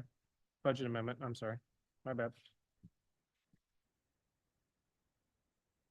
Okay, Is that Megan again? that is me. All right. So council has an opportunity to consider and approve ordinance 2024-05, amending the 2024 budget. About a third of these items are project carryovers from the 2023 budget that have already been put under contract and just need to be reflected in the 2024 budget. Another third of the items are related to items that council has approved throughout the beginning of 2024. And then the Kiwanis project is also on here, the funding source, and then the Department of Ecology capacity grant as well. So I will open up for any questions or if you want to go through line items or anything. I don't think we need. I just, before we start talking about this, I know that council received a letter from the senior group. And I don't know the willingness of council to add that to this, or if they want to bring that back at another meeting, the increase in the reimbursement. I'm sorry, say. But 5,000 more to bring it. Yeah, so this would be a judicious time to do that. However, if we want to bring it back for further discussion, I'm fine either way. So I'll leave it to council's discretion. So I'll open up for questions. Deputy Mayor Bowman. To number one, on the senior thing, they haven't used up what we gave them already. So through quarter two, they're at about $7,900 and they have a 12,000. So they were projecting out for the rest of the year, looking ahead to see, but you're correct. They have enough But for wouldn't quarter we three. wait Till we get to that point I mean, to authorize more. Which we would actually, if council is interested in bringing it back, I'd have to bring the resolution back Okay. that actually deals with the program and change that dollar amount. That's even more important than the budget piece of it, just because that's the Then never governing guidelines. for the Ignore me per program. usual then. I will just, to that question, though, I'll just tell you, they're very concerned and nervous. And so that's why I think they want to bring it forward, not for that reason. So, but we need to have a larger discussion around that anyway, I think. So. The one that I had, I know the police cars are on there. Has anyone followed up with Blood Clary? I have not, since Aaron left, I did get an email from Bud Clary that they put me on as the city representative, but I can follow up and have an update for you in the weekly report. Yeah, because they were supposed to, the build date was like May 5th. So they were supposed to be built this month. And so just trying to follow up and see where they're at. Yep. And the reason for that is because if those are here before October, we need to be reaching out to our former police chief. He will owe us 2 weeks. 2 weeks free work. So we're writing gonna hold tickets. him accountable for that. So chief, think of something good because he made the bet that they would not be here in October. So Okay. If you will follow up Yes. and see where we're at with those. I please. believe Lieutenant Purdue might have been part of that He was conversation. part of that too. So for the record, and he won't say this, so I will. The entire reason we're looking at getting police cars is because of Deputy Mayor Bowman. He's the one who bird dogged this, and Megan shaking her head like, yeah, and talked to me weekly and bugged Aaron. I mean, it was pretty constant, like calling up car lots from Mississippi. I don't. Anyway, the effort is commendable. So I just wanted to publicly thank him for that. I think the fleet will be well served by it. So Chief, you have something to say? Yeah, just a true thanks for all of the support for that because it's in bad shape. It's much needed and they will be exceptionally grateful. Well, we got bicycles now, right? So I'm thinking bikes in December might be good. So just so you know, you find something for him to do. Yeah, there was a conversation after a meeting one time when they wanted to switch to Dodge vehicles, and I said, you guys are never going to get Fords, and if you get Fords, I will come back to this city and I will write tickets for 2 weeks. Yeah. So if we need to, we can subpoena the former mayor for testimony. Yep. He was also there. Yeah, so yeah, I'm just here for the popcorn. So any other questions on the budget amendments? The motion to approve. Second. Any discussion? Need it probably as an ordinance, right? Yes, could we Title. read the ordinance? Thank you. An ordinance of the City Council of the City of Battle Ground, Washington, amending the city's 2024 budget ordinance 2023-18.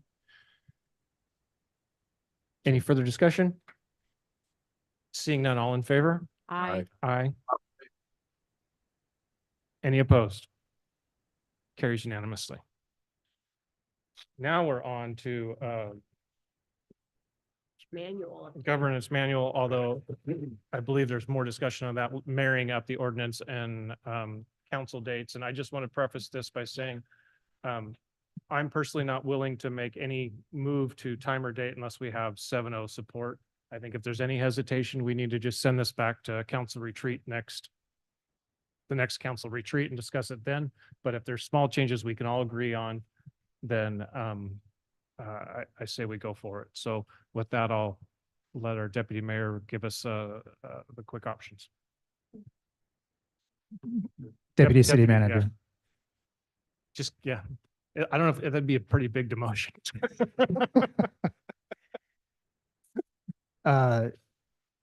So the proposed changes, the governance manual have been discussed by city council at length since February.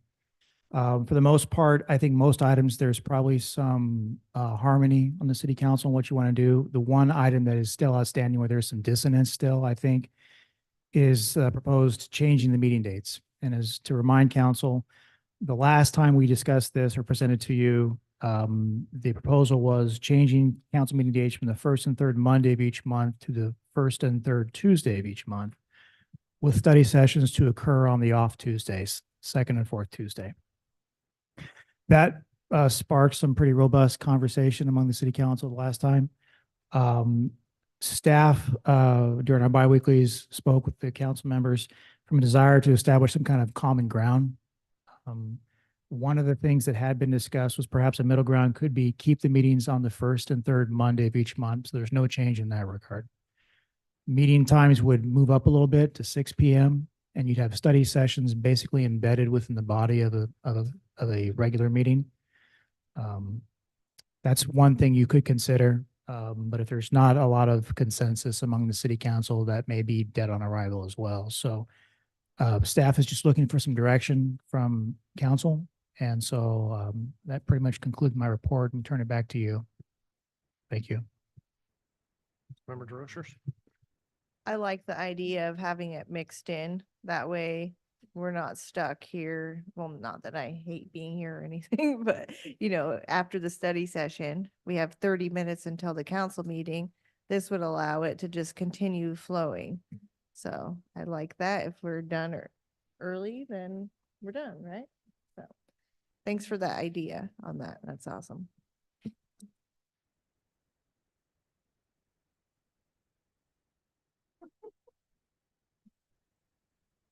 Speak up, please.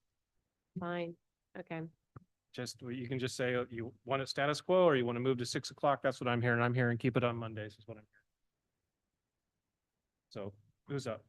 5. Ms. States. Sorry. So I'm in favor of Mondays.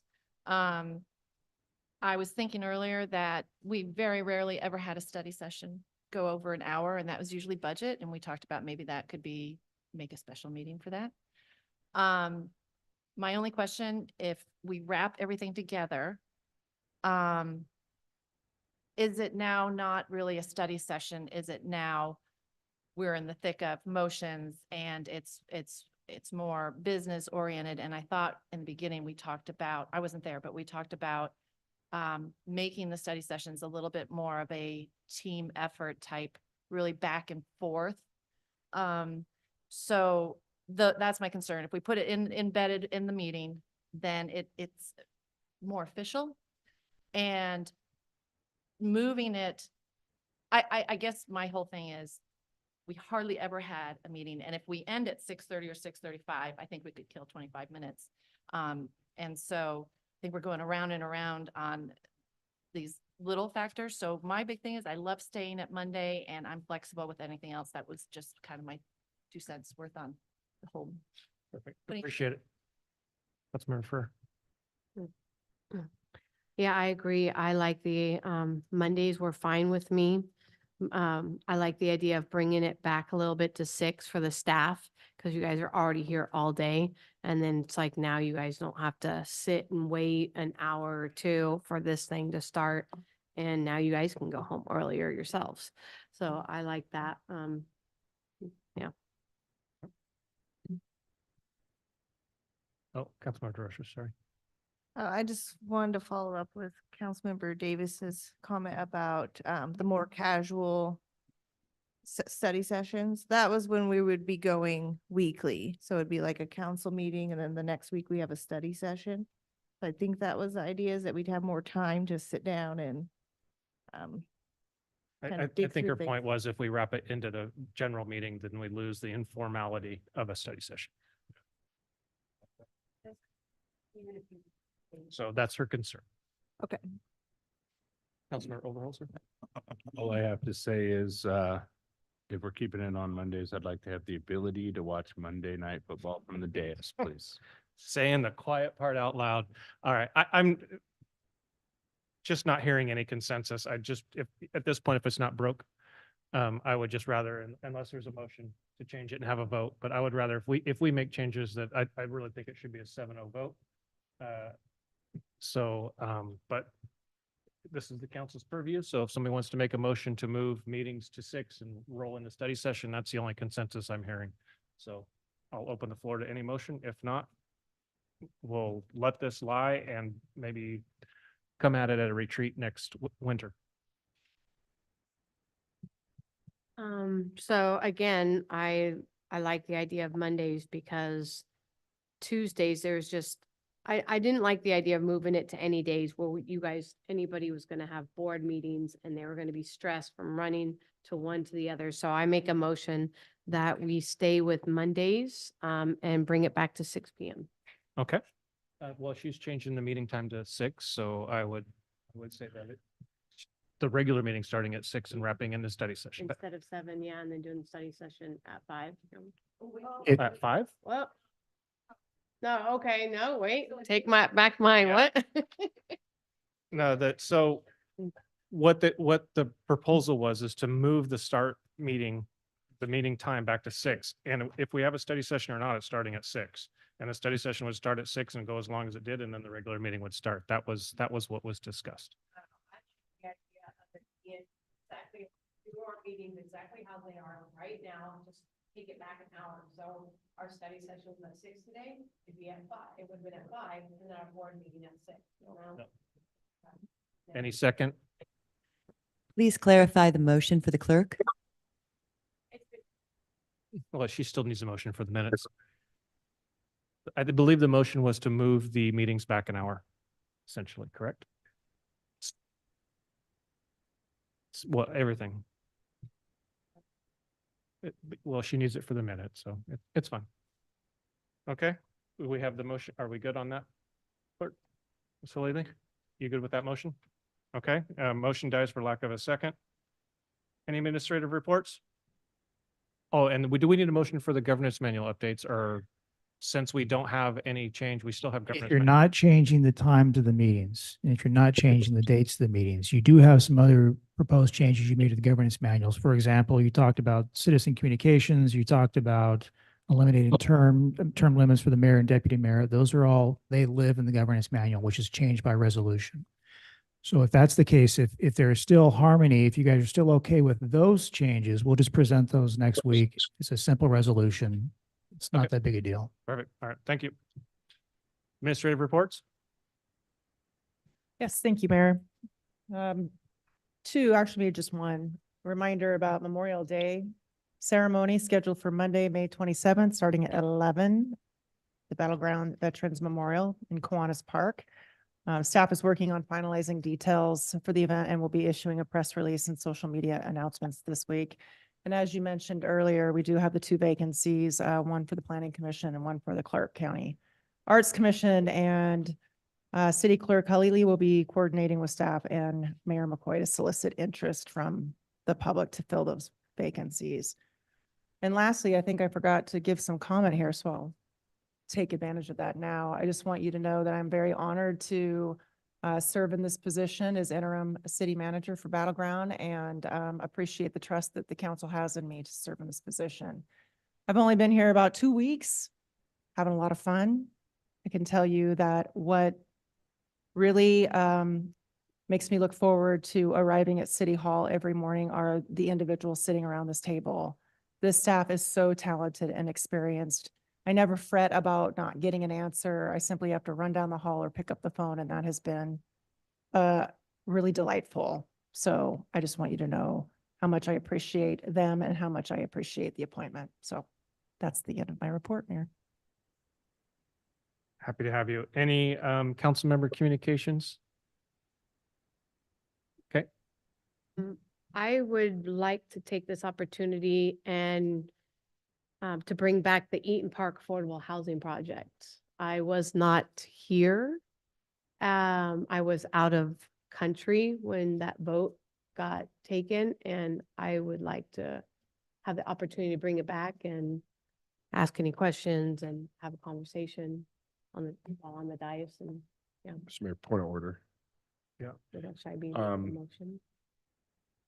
Yeah, I don't, correct me if I'm wrong, I don't think Ms. Herrera can bring it back because she wasn't here.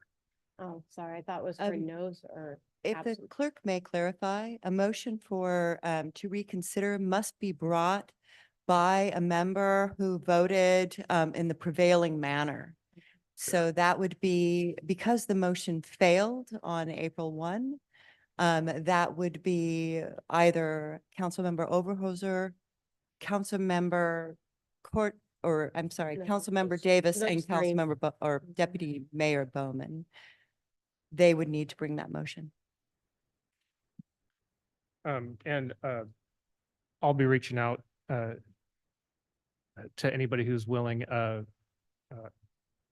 Mayor Ann of Vancouver saw our vote and offered a tour of their facilities. So that may be an educational tool as well. They have some of those. So I'll be reaching out and letting you guys set up that time, and then so that you can partake in that, and that may answer some of your questions as well. So but yeah, that's my understanding of it as well. I got something. I would just, Okay, go ahead. then we can get out of here. Hopefully. I'm gonna just ask that, as a council, that we take a consensus on directing staff to bring back information on that Eaton Park project that was presented. I'm not wanting to move forward with anything one way or the other, but I would like to have the information on some of the numbers, as far as potential property tax revenues that it would have brought in, the cost of the project. Those kind of numbers that I don't think we really had at time of the presentation. I would like to just get more information on that. That's what I'm asking for. Okay. Council consensus has been asked for information on the project financials. I'm assuming that you can work with staff on detailing what exactly maybe you want for that. Can we get thumbs up or thumbs down on that? All right, I think we have consensus on that. All right, 2 more. Deputy Mayor Bowman. Thank you, Mr. Mayor. I would like to request from council that in the future, we do not make motions on presentations that are being presented that night. There's a lot of information. I feel on some of this stuff, and maybe it's just because I've seen it done differently. We used to have a 3-touch principle that we never allowed anything to be voted on until we touched it 3 times, to take a look at things, to really vet it, to really see what we're voting on. And we're voting quite regularly on stuff that is millions of dollars or very impactful to the community or to the city. And we're doing that without having the information we should have. And at that last meeting, that was purely a presentation that went into a motion and a vote. And that was the first time even seeing some of the numbers. They didn't even really have numbers because it was a presentation. They were just telling us this is what they would like to do. Would we be interested in looking at things? And we went right to a motion. And so I think I know we used to have it in the governance manual. I hate to put it in the governance manual or ask for it to be put in there, but I think we need to do a little bit more work and slow things down a little bit to get the information we need before we make these type of decisions, because these are decisions that are going to stay around and be around a lot longer than we sit on this council. Right. And I'll take some blame for that. I think going forward, those should be in a study session. That I will take some blame for that. Councilmember DeRochers. I just wanted to say that his presentation was they were asking to have a partnership with the VHA. It wasn't us voting on their project to continue. It was just that relationship that they would be allowed to operate in the city. So, is that not right? All right. What? It wasn't the actual project. He can go forward with his project, but this was the VHA partnership to allow the affordable housing. Whatever. Yeah, I don't think we need to open it back up, but they'll bring back financials and we can go from there. I did mention it quickly, and I'm going to end on this. I want council to consider this first touch. And I agree with the council's discussion on flinching a little bit at the price tag at the Kiwanis Park. I agree. I commend you all for that. We can sprinkle a project like that here and there. There's been a lot of talk of sports fields, and we're going to have an open house in parks on Wednesday. There's no way the city can fund sports fields or a sports complex with our budget as it is. If that is something the council truly wants, if that is a direction the 7 of us want to go, I would propose that we need to form some sort of subcommittee to start working that process. And what does that look like? Does that include a levy? Does that include, if we pass a levy, does that include wrapping the YMCA in it? What does this look like? If we're truly, because we don't have the fund balance to do what we're presenting on Wednesday. We have the fund balance to do some of it, but nowhere to the level. Additionally, I mean, we have to look at potential land swaps. We have to look at the legality of building outside the city. There are other pitfalls in this plan on Wednesday. So I would like the council to consider if we would be amenable to that, to form a little subcommittee of people who are vested in it, form some sort of plan, bring that to council, and have kind of like the budget committee, have a conversation back and forth. So I'd like everybody to kind of think about that and bring that back. And I think that puts a ribbon on it. So our next meeting, Monday, May 20th, there's no study session. The regular meeting will start at 7 o'clock. This meeting's adjourned.